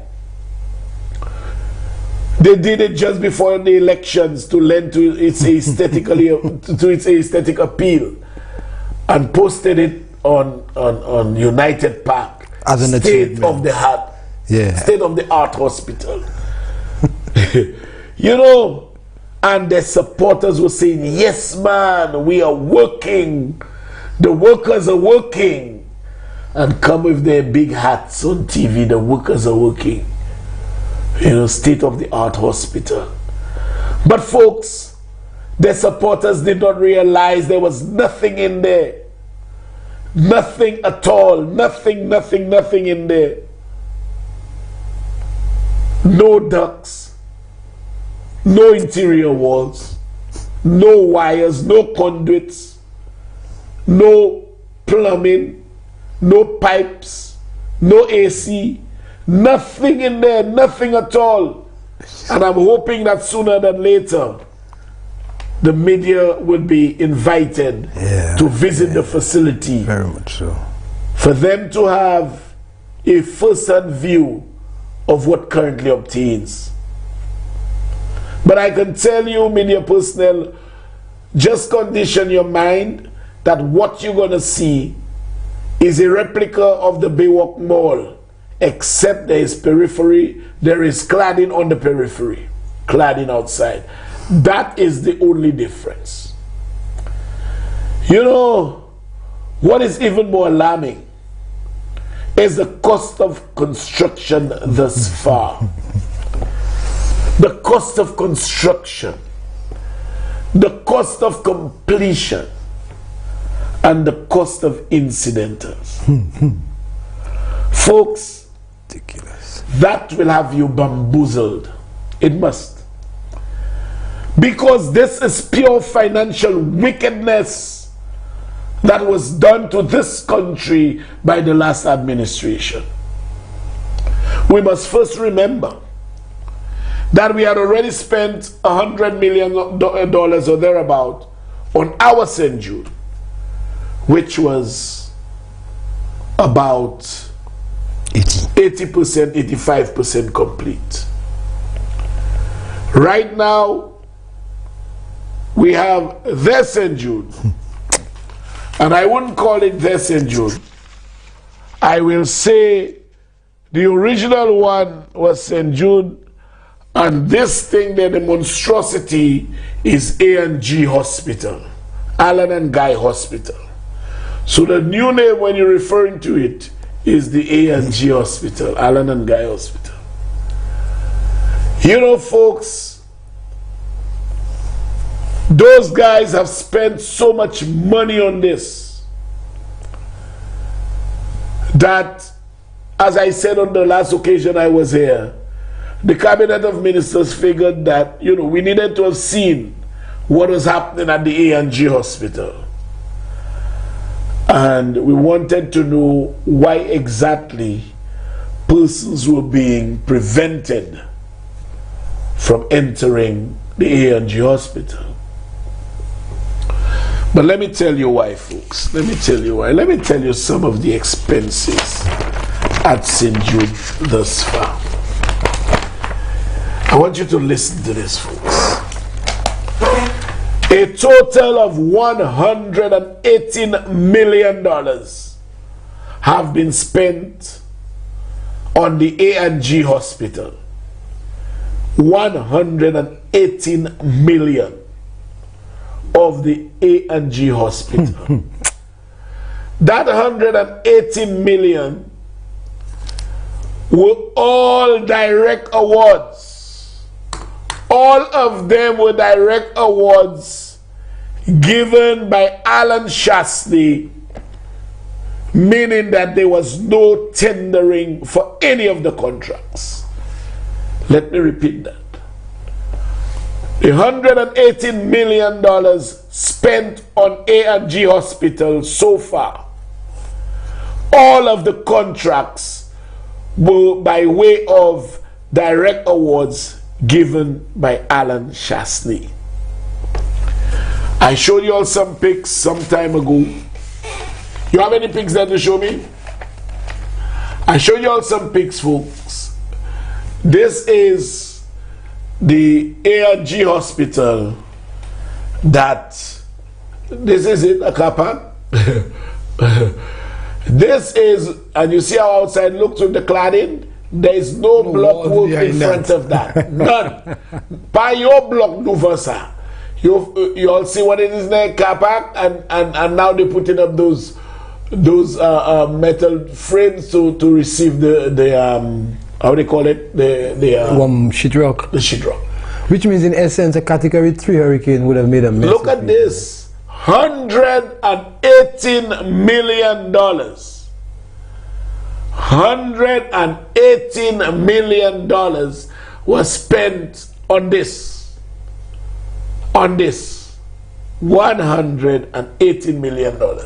On the, you all see the car park, you see there? Hold that pig there. You don't see that car park, go back to the one you had. You see the large car park there? Yeah, they didn't even done tidy. But there's nothing there. No wires, no plumbing, no this, no that. And if you look, folks, to the right of your screen, the cladding is on the outside against the wall, against the beams. No block work. No block work whatsoever. 118 million. 118 million. Now, folks, you all will not believe this. A report, look at this, 118 million. A car park. A car park. Car park. No block work at all. None. And I think, Richard, I think what you need is people need, because there may be persons who think that cladding is a building material. I think you just need to spend a second to let persons know what cladding is. Cladding is a thin piece of metal they use just for decorative purposes, not for structural integrity. All right, and that as it is there with no walls behind it, he actually used it for building. You could blow that out. You know, you could blow it out. And they have spent 118 million on that. Now, Reno 48. 32. 52. For a 60-bed hospital. Hear this well, folks. We found out that the designs of the hospital, of the A&G hospital, had not been finalized, and therefore, if the designs were not finalized, the project started without a final cost figure. And you know, the last government is known for that. They did that with the Shock project. They gave Fresh Start a contract without any design being approved. Therefore, a scope of works was lacking. And if you don't have a scope of works, you cannot arrive at a quantity. That is the same thing that happened at St. Jude. So, folks, there are no DCA approved set of drawings, and therefore it makes it impossible. It makes it impossible to arrive at a completion cost, given the fact the A&G hospital is under construction. Are you all hearing me? Are you all hearing me, folks? There is no approved set of drawings, which makes it impossible to arrive at a final cost figure for that structure under construction. You know, some of those guys need to visit the prison walls. Now hear this. So the cost thus far is $118.05 million. The cost of bringing the facility into use, hear me well. Last time I told you all was 38, but I missed 10 And I'll tell you what the 10 is. I always forget in consultation. The cost of bringing the A&G hospital into use by operationalizing the ground floor alone. The ground floor alone is $48 million. So we spent $118 million on the A&G hospital. Just to start using the ground floor, we need another $48 million because there is consultancy in there.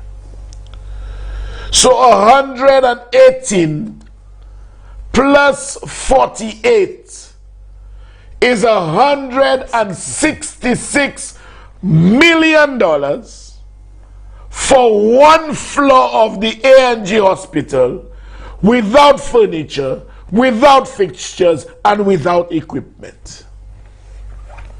Let me tell you this again. The last administration has spent $118 million on the A&G hospital. 118. To use the ground floor alone, completed for its use, would cost another $48 million. So just to complete the ground floor, to put the A&G hospital into use, would run taxpayers $166 million. That is without furniture, without fixtures, and without equipment, and obviously leaving about 2/3 of the hospital incomplete. Folks, I don't understand. I don't understand. The guys paid over $2 million for installation of radiological equipment. $2 million. Juste toujours. They paid an advance sum of $4.97 million for equipment. The equipment has not arrived. Like the radiology. Like the radiology thing. A firm was contracted to assemble and install equipment, gas lines which are absent, at a cost of $7.6 million. To date, that firm has been paid $7 million. And we don't have one gas line in there. We don't have one piece of furniture in there. We have nothing in there. But a company has already been given $7 million. Another firm was paid $3.8 million to supply doors. What? Did you see any door there? I didn't see any. I didn't see any. Another one was paid $811,000 for the supply of paint. We have not seen anything like that. And you know, folks, what hurts me? After we paid all of that, Timothy Mangal, a man who said he's not in it for the money, Timothy Mangal, boy, the pile is so big with those CDP payments. The file is big. I'll have to take a show to deliver that file.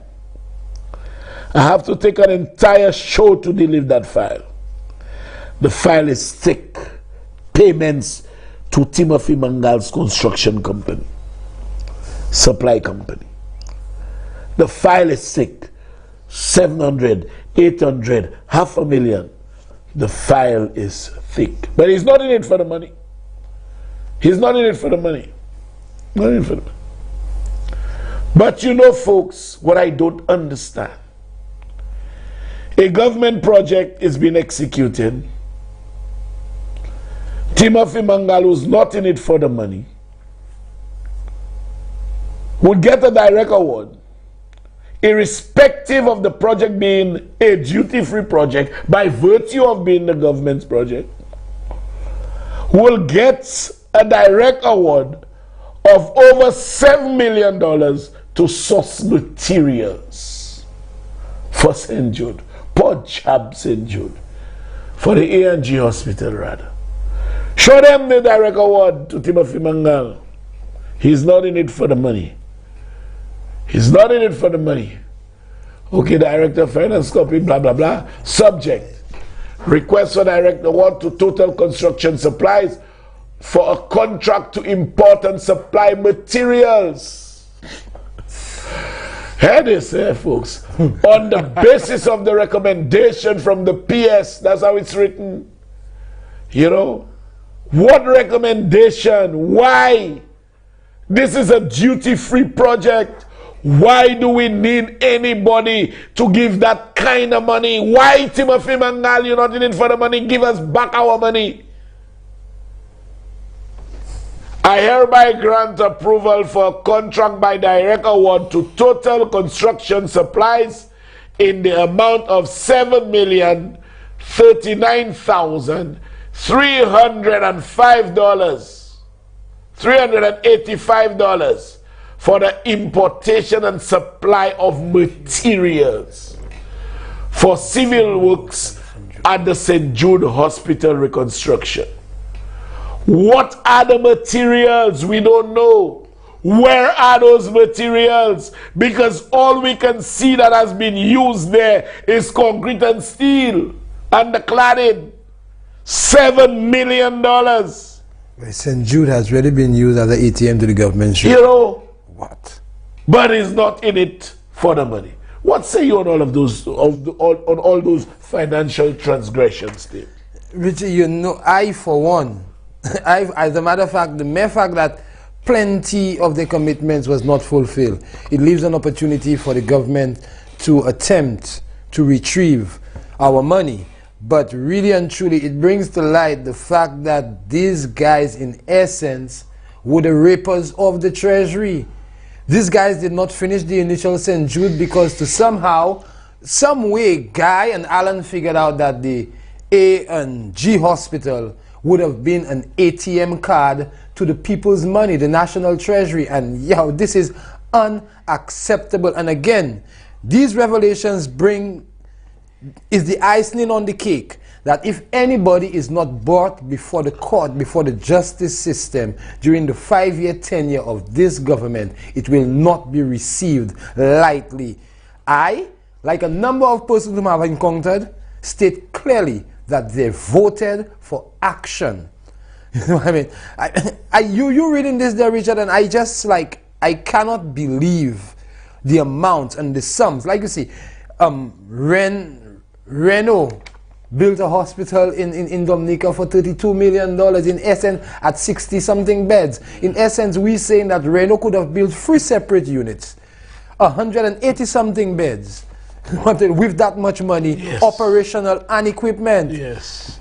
St. Lucian, this is unacceptable, you know. And we need to stand by this government, because one thing I know for certain, that the calls and the echoes of victimization, there will be too much of that. But we need to stand by this government and demand that they do what it is they must do. And that is an attempt to bring back or to get as much of the people's money as possible. You cannot be paid for services not provided. Mm-hmm. You know what I mean? And even when you go on to the previous one with this Agnes and Agnes Francis and her agency, why it is that you outsourcing? I thought the fact that she handling it as opposed to Expo St. Lucia, which have handled it in the past, was in essence outsourcing. They now, Excel Marketing now outsourcing what was outsourced to them. I mean, there's a clear pattern in this UWP, and the way they function is like Alan hiring a tourism guru to do for him what he was being paid to do. You see a pattern in there. They're incompetent, they're inept, and they would pay 10 times the cost to get it done. This is solution moving forward. We cannot. This should not be. This is unacceptable. And to a happy Flabo, I mean, if you're a Flabo, Richard, like you rightly said earlier on, and I always say that a good politician needs to maintain an atmosphere where not just people feel comfortable saying you're wrong, but comfortable enough to say, boss, sir, you're damn wrong. You know, and had that come through during the 5 years of these guys ripping the treasury, perhaps we may have had a different outcome. You cannot be a patriotic St. Lucian. Love or hate Flabo, love or hate Labour. You cannot be a patriotic St. Lucian and have tolerance for that nonsense that was just aired there tonight, which was just revealed here tonight. Cannot. It is impossible. Indeed it is. Indeed it is, Tim. Nigel Sinclair, good night to you. Good night to Tecla Smith. Mrs. Laborde, good night to you. Pinky Payne, good night. Pages, good night. Tim, we have already spent $118 million on the A&G hospital. Reno built a 60-bed for less than 1/3 of that amount. Of what it is, yes. And given the fact that Dominica was in the reality of Dominica in terms of absence of ports and so on and so forth, Dominica was in a dire state at that time. And with COVID and everything, he was able to execute. We saw a direct award to Fresh Start for architectural designs of $28 million on Port St. Jude. $28 million architectural design. So invariably the guys knew exactly why they had to run away from what was there before, because it did not provide the opportunity to use the project as an ATM machine. And that is what happened. So there was nothing genuine. The fact that Guy chose to embark on something new, there was nothing about presenting St. Lucians with the best or a better. It was from the very campaign, perhaps, Guy and Alan saw how it is they would rip the treasury. I mean, it's simply unbelievable.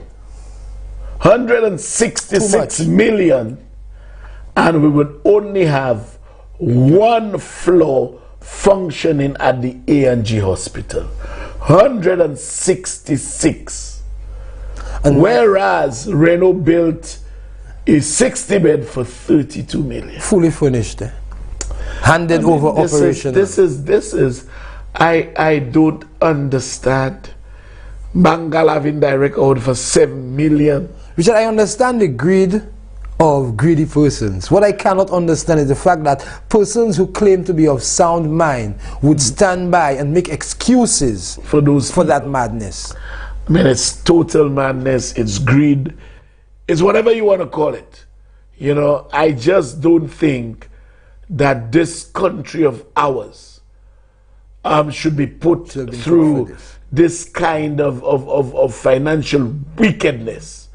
It is wickedness to the extreme, and it is not greed. I mean, I don't think those guys. Greed is a really moderate way to describe what those guys have done. I mean, a greedy man, even a greedy man becomes satisfied at some point. You know, he becomes saturated. You know, all his fantasies are fulfilled, and he figures, well, okay, I've had it. You know, a foundation that was supposed to cost $3 million ended up costing $9 million.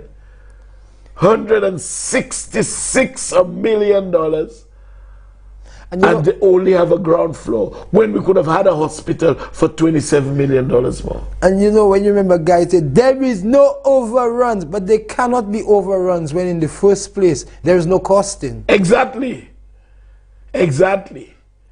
There are no costings, no bills of quantity. So invariably, how can you have cost overrun? Okay, we'll take a few calls. We'll take about 5 calls.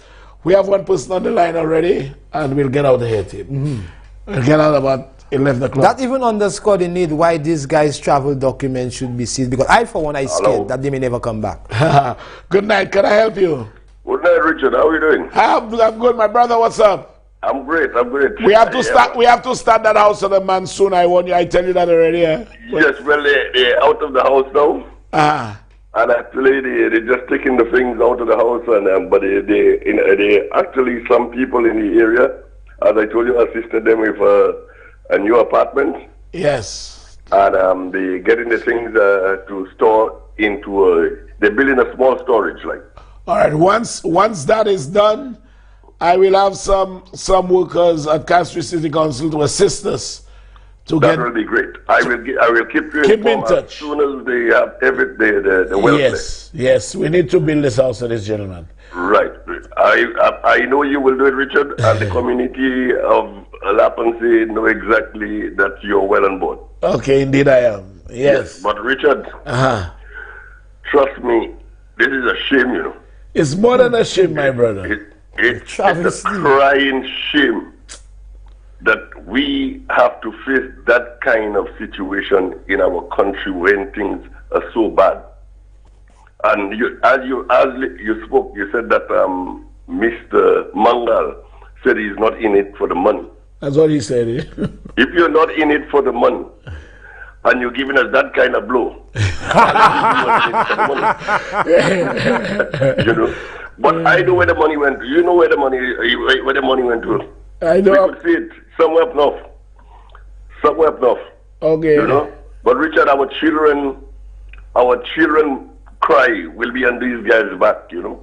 Yes. You know. And another thing I want to find out is what's happening with the material that they took that belongs to St. Jude. You know, they went somewhere else and store it. Yeah, you know, some time ago, and one of my people had to respond to that person.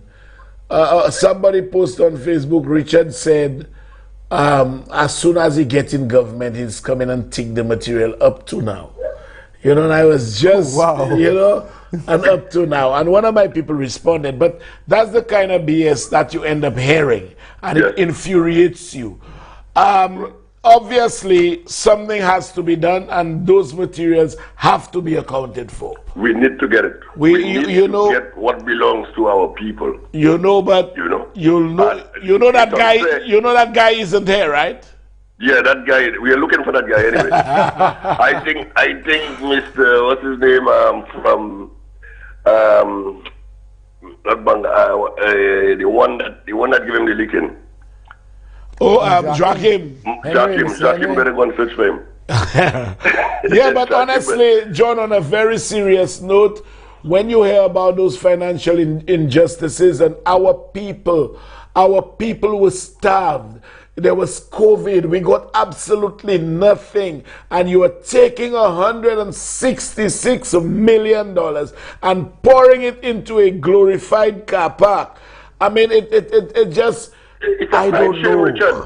It's a crime shame because, Chief, when I look at during the time of the first lockdown, the first lockdown, the people of Lapansi put in some names for those persons that was in need, you know, that they could not move about. So we send in the names that we know of the people that actually really need assistance. Miss Sarah Bobre cut the names out. And after she came around in a tinted vehicle, distributing the bags to certain people. But people, you could not see her face because she was in the vehicle, just sending the bag out. Give to that one, give to that one. But the people that really needed those bags at the time, Richard, they never got it. She didn't give them. So we in the Lapansi area, we put together and we did about maybe 10 or 15 bags. And we gave to the people. You know? Very good, very good. And we see, look at the amount of money that is actually taken. That is the problem, you know, John. When you realize there was this lavish, this largesse on one side and starvation on the other side, then you ask, where's the equilibrium? Where is, you know? And the people on the other side have seen no problem with that, you know. Yeah, they wouldn't see a problem with that. They will back up. Today they was attacking Stevenson King on team, you know, saying that team. Where was Tim when, you know, the road was going on and nobody never came out and say anything? You understand? You see, what a lot of people don't realize, Stevenson King until now was almost like a statue in his office. But I told him so. Okay. You know, and he was the one with the most political experience. You know, guy used to go there and do what he wants. Yes. And he beat them with a silence belt. You know, they were getting licks and they even knew he was getting licks from the end because he spoke to them and they wasn't listening. Yes, indeed. You know? But yes, Richard, another thing we want to know about is the south of our island. Yeah, DSH. That's right. I want to know when the next horse will be racing. I want to know. Boy, there's a lot of money in this place as well. Well, I'll tell you, in my estimation, I don't think T.O. King will have another horse race there again. I don't think he wants to. I don't think he wants to. Right. T.O. King believe that he got a set of bluffers, and he could have bluffed his way. Yes. But it has now come to the realization that there are right-thinking people on board, and he can't give them a 6 or 9. And those people were there all along, and you knew that. Yes. You know. Yes, so right now we have the upper hand. I know you're going to bring the good news to the people of St. Lucia, and we'll be waiting for that bus. And have a very good night. Okay, John. Take care. Yes. Yeah, okay, good night. Good night to all the people in La Panse who are locked on. Good night to all of you, La Panse, Georgeville, New Village, Noon and all the guys in New Village. Good night to all of you. Prince and all the guys in Grass Street. Good night to all of you. Wilton Ziad, Naim, Tiba, and all the others in there. Good night to all of you. Shumin in Conway. Kimberly, good night. We have another caller. Good night. Can I help you? Hi, Richard. How are you? I'm blessed, thank God. Good. Hi, Tim. Good night. Good night. Tim is my contemporary, and I'm really happy to see him doing so well. Anyway, Thank you, quick Concha. points, I won't disappoint. Not Tim, sorry, both of you actually. Those of us who studied history know about slavery and the slave plantation and the ration bag. And just let me say this: even if this government, and we need to, even if some people did not study history, I believe they are very well aware of the past of us as a people. Right, but I think a lot of our people don't know that we were given ration bags like they gave slaves on the plantation. Yes. When a government is these bags are fit for if there's a hurricane and there's a shortage of food. If there's a famine or a drought and there's a shortage of food, so we need to distribute the food and so on. Yes. But when a government gets money, hard money, to deal with a national crisis, you don't give big people rice and flour and milk and people clamoring to see if they can get a bag, and they say, oh, I get a bag, they didn't give me a bag. The bag in itself is an insult. People cannot buy medication at the bag. They cannot take the bus with the bag. They cannot. The bag is what they gave the slaves. They give you your ration every whatever the cycle is. We got a new shirt, a new pants, that sort of thing. So that was an insult, and I would like to encourage this new government never to insult us with these bags again.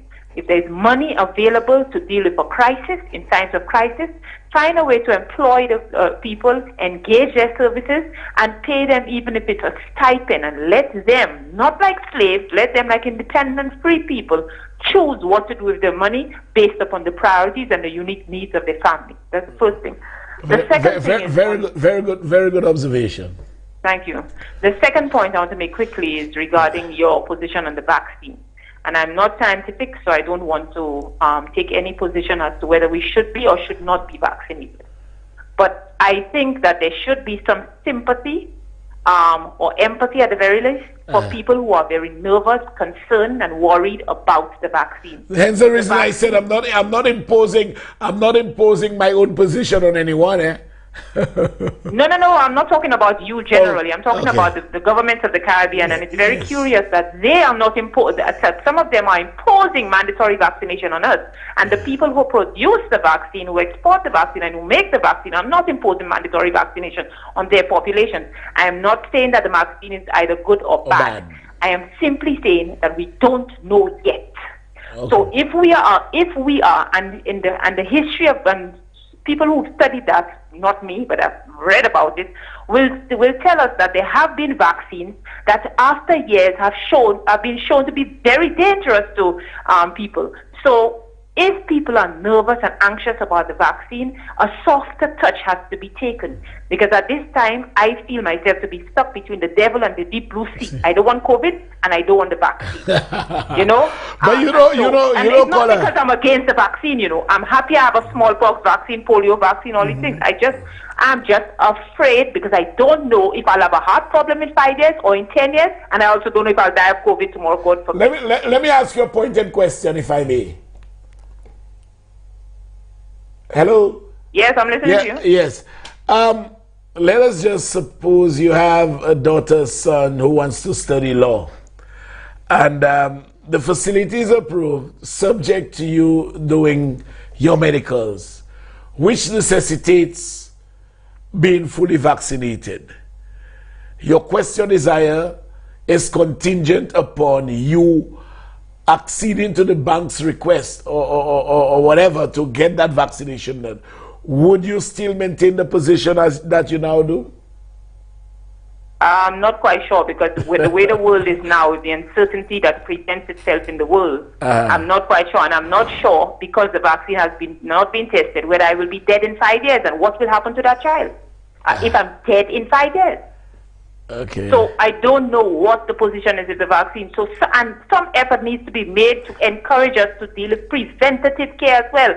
Good health, dealing with building our immunity and so on. And I'm not against the vaccine. Don't misunderstand me. Anyway, thank you very much. Okay. Thank you. All right. All the best. Yes. Bye-bye. Actually, the caller used the word that I had not heard in a long time. When you feed the prisoners, they don't say you give the prisoners food, The ration. Yeah. And that just dawned on me that basically you give it to prisoners, you give it to slaves. So it can have this certain connotation of insolence. Also to Adrian Oje made note of the fact that the impact on the mental psyche of a child seeing their parents receive a bag, roadside or wherever, it have the capacity to psychologically shock you. That child. Okay. We have another caller. Good night. Can I help you? Yeah, good night, Mr. Frederick. How are you? I'm Happy blessed. to see you. Thanks. Yeah. Teacher is back. There is one question that is on my mind. I want to ask. Yes. Before the election, before the campaigns and before the election, the COVID numbers was so low. And because of the campaign and thing, and all of a sudden it just come out as a bang, as a boom. So many cases of death and so many cases of COVID related death and COVID positive. So what the question I'm asking, was those things already there, and because the people come out and do a little campaigning that it just flare out? What it is? I just cannot understand. I just cannot understand, because if the numbers were so low before the election, and just a few months after, it's not even quite 2 months after the election, and all of a sudden that very same people that was I'm telling you about, that they have 2 deaths, only 1 death, and we check from a number of how many people they only have 3 COVID positive, and all of a sudden hundreds coming up in 1 day, 200 coming up in 2 days.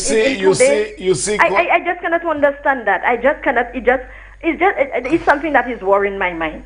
And I said, I want to ask that question. And I want to ask them, the CMO. Am I saying it right? Yes, CMO. I want to ask her that question. Why all of a sudden a boom? So that is showing that maybe those people that was campaigning, they already had the virus and there was not checking on them. There was not testing them, and all of a sudden it just I just cannot understand that, Mr. Frederick. And another thing I want to say is about that hospital.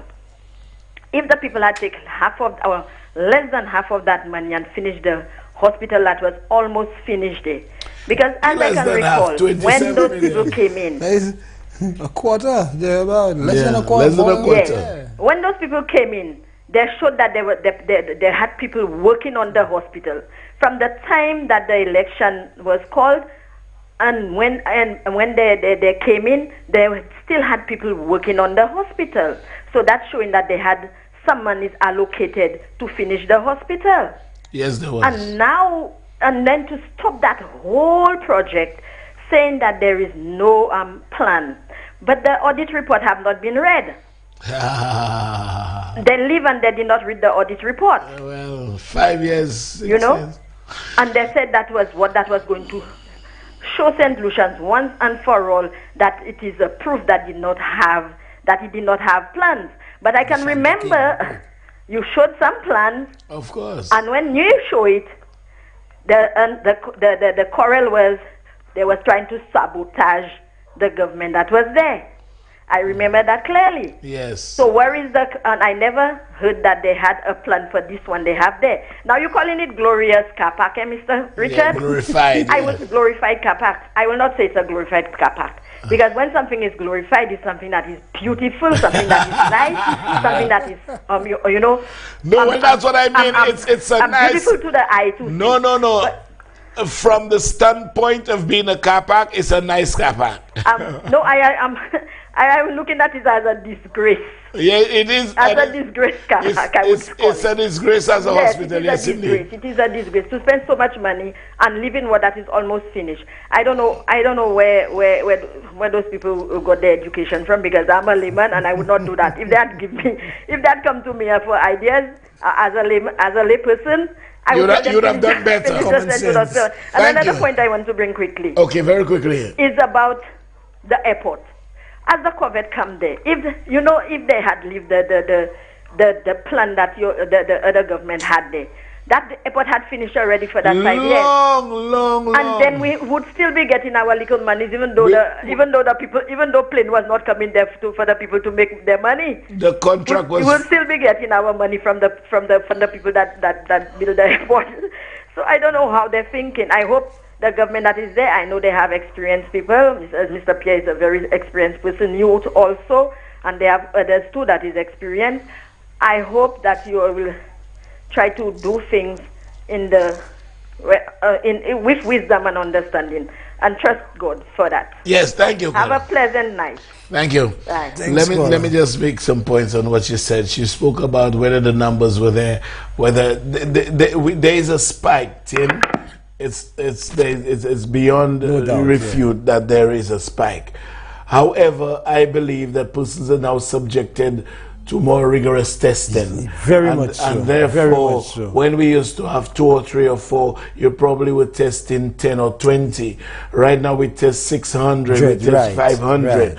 And so, whilst there is a spike, it may not, the increase may not be as significant as if we were testing those numbers from the onset. Yeah. The other thing she said about the hospital, she's right. There was $27 million there, and we did not need half of 166. Less than a quarter. Operationalize. And that $27 million was there. All they had to do was use it. And again, she's right on the airport. The airport would have been completed within at maximum 3 years, and we were guaranteed $4 million every month. Annually, yeah. Not annually, every month. And so every month, $48 million a year. And so she's right again. But those guys have almost destroyed the developmental infrastructure of this country with their bad decision making. We have a caller. Good night. Can I help you? After this, we'll take one more call. Yeah. Good night, Richard. Good night to you. Very revealing, man. Thank you. I remember the last time you was on TV. You said about the amount of police vehicles, government vehicles, and so on.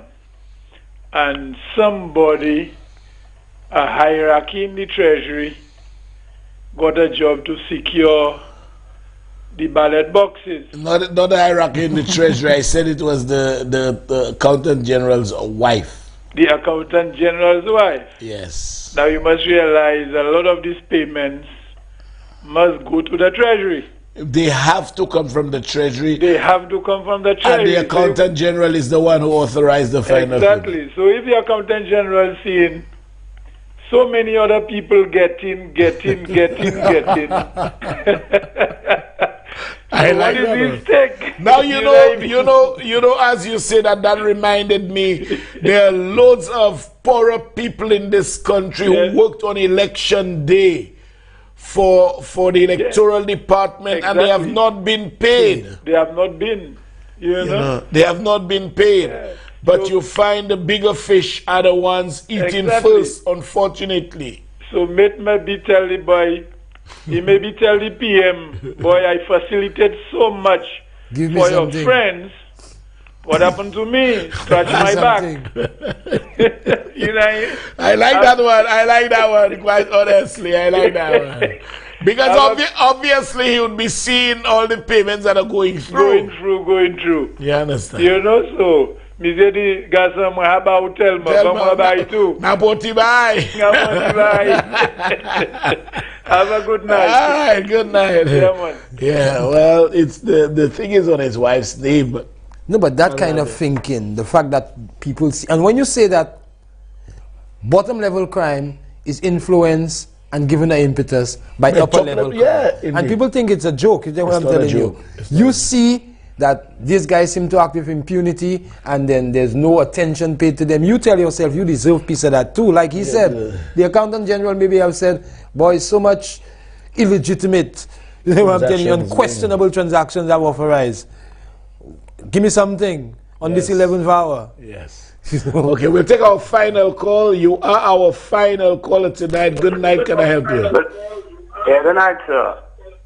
Good night, my brother. All right. Richard, good night, man. Your volume, sir. The volume of your radio or TV. It's off, you know. Okay, you now put it off. All right. Good. Richard, good night to you, and good night to the gentleman next to you. Is it Tim or whatever? Tim. Now, in light with the caller, they indicated, the vaccine, and because a lot of people, they want the vaccine, but you know that being able to choose a vaccine and to be satisfied with it, it takes a certain amount of time. So people are looking for the best vaccine to come out. At the same time, it is a kind of a danger. But if you observe fairly well, you will notice when you look at the different variants that are coming through, eventually everybody got to take it. A lot of variants are coming out. And listen to that. Each time a new variant come out, you're looking for a booster shot, Yeah. Well, right now, if I could have been doubly vaccinated, I would have done it without any degree of skepticism. Yeah. I would have rushed to them and asked them to do it again. Yeah, I understand. Because you see, what is happening now, these pharmaceutical companies, right? These fellas, they're making the money in the world. Some people think it's man-made. Some people may think it, different. It may very well be whatever it is, but the fact that it is an attack, right, on countries, and the lives of people are at stake. So millions have died. Yes. So in whatever light you want to look at it, at some point in time, you may very well have to take it because you cannot fight them. You cannot fight the system. You understand? Yes. And then others may have other ideas as far as the religious bodies are concerned in terms of the last days and stuff, which the whole thing will work up to that particular situation as well. You know what I'm saying? So in light of everything, but my main point there is that to each variant that comes out, you have a stronger hold with the situation and this COVID situation. You know? And just watch it. Each variant that comes out, it's like getting the people to this herd immunity situation. But to get there is a problem. And then when you look at us as a small dot on the map, you're looking for aid elsewhere. These ones, they're not going to give you any money. You understand what I'm saying? Exactly. Now you see, now that's the thing, you know. If you are fighting your own battles and you exist in total isolation from being interdependent or interdependent, whatever. I mean, as long as you know there is a certain degree of dependence on the wider world, then your philosophical thinkings and blah, blah, blah, your policies must be in sync with what they want you to do. That's it. You are at their mercy. Yeah. And I brought up the example of wanting to borrow money from the bank. Yeah. You want to borrow money from the bank. Right now, the bank demands on every mortgage of any substantial amount a medical. You have to undergo a medical before the bank approves a life insurance, blah, blah, blah. No, you do the medical to get life insurance. Now, just now, life insurance will tell you, look, those agents that issue those policies will tell you Macabao life insurance unless you're fully vaccinated. So whilst we may have our personal desires, our personal opinions, I mean, you cannot remain highly opinionated in a society on which you depend, and the society is going in a manner against your opinion. It's like a roach in front of a fowl. Exactly. How they say? That's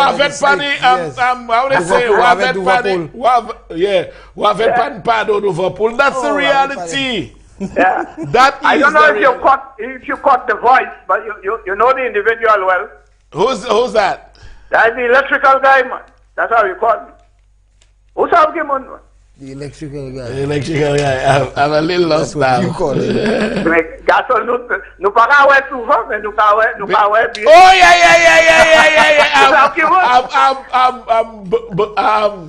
With we were in Forestier the last time. That is correct. Yeah, we were in Forestier the last time. Yeah. So everything good? Yeah, I know, man. Yeah. But that is true. I mean, congratulations, man. Thank you. Man. Okay. Yeah, man. All right. Okay, good. You see, Tim, this, I mean, persons can have their opinions. Yes, all of us, we have a right to our opinions. We have a right to choices.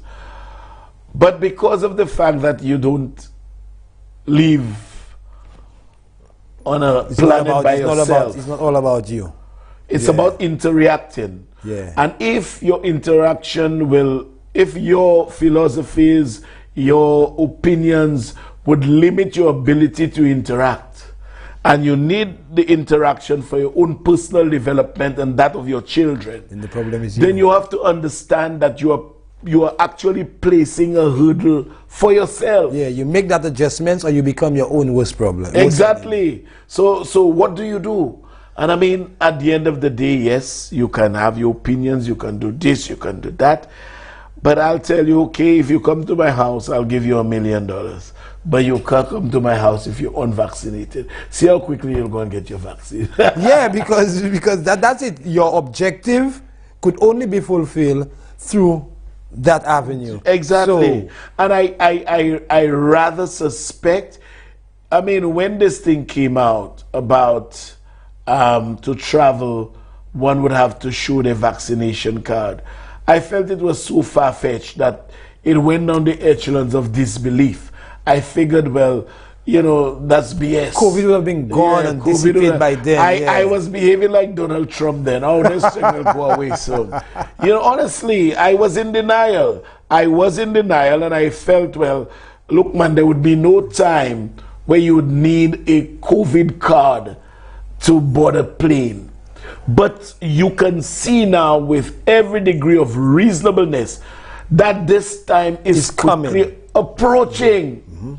And then now you may just be stuck in your own personal world based on your thoughts. Isolationists, you become your own worst enemy, like we just said. So, folks, I mean, at the end of the day, it's our choice, but we must know that we will be limiting ourselves in terms of the choices that we decide to make. Capacity and opportunity is limited based on the choices we make.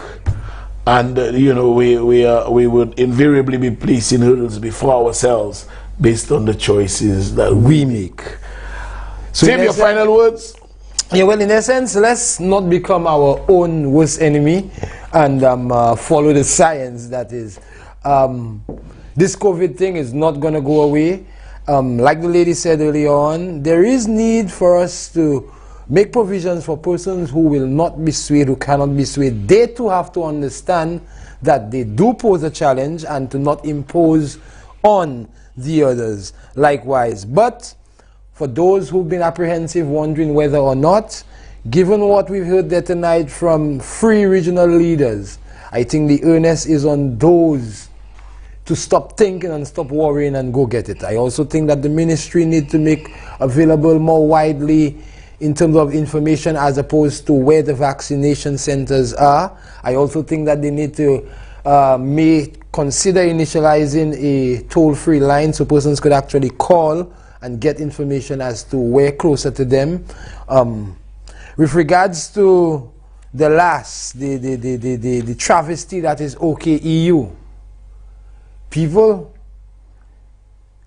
unraveling that is in essence a monumental task. The government committed itself to doing whatever is necessary to operationalize as fast as possible a better structure for the provision of healthcare in the South. And like the watchword here is patience, and the watchword will be patience, your collaboration, and your understanding throughout the next, perhaps till the year end into the first quarter of next year. People, we could make this thing work, but like Richard said, it's not about I voted you and now you are checking me. It's about I voted you and now I curse you. It's about I voted you, I have confidence in you. Here's the patience needed to make it happen. Moving forward. Thank you, Tim. Well said. Before leaving, let me say good night to Anthea Joseph. Good night to you. I see you're on Facebook. They're troubling Lucy. Don McDonald. Why is Anthea bothering you like that? Val and Fridges, good night to you guys. I know you guys always have fun. Folks, I understand the dilemma that some persons find themselves in insofar as deliberating whether to accept or refuse the vaccine. I thank God I don't have that skepticism at all. I have gone in one direction, my daughter advised me, and I have been feeling fine. I know the time will come. The sad reality is we don't exist alone. We are dots in the global hemisphere, and we are in no position, we are no powerhouse. So when the global values are imposed upon us, we have no choice but to comply with the mandate of the wider world.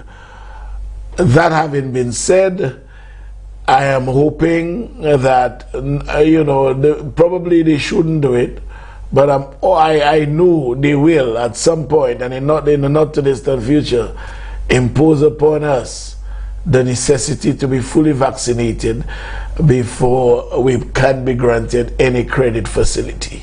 I know that time is coming.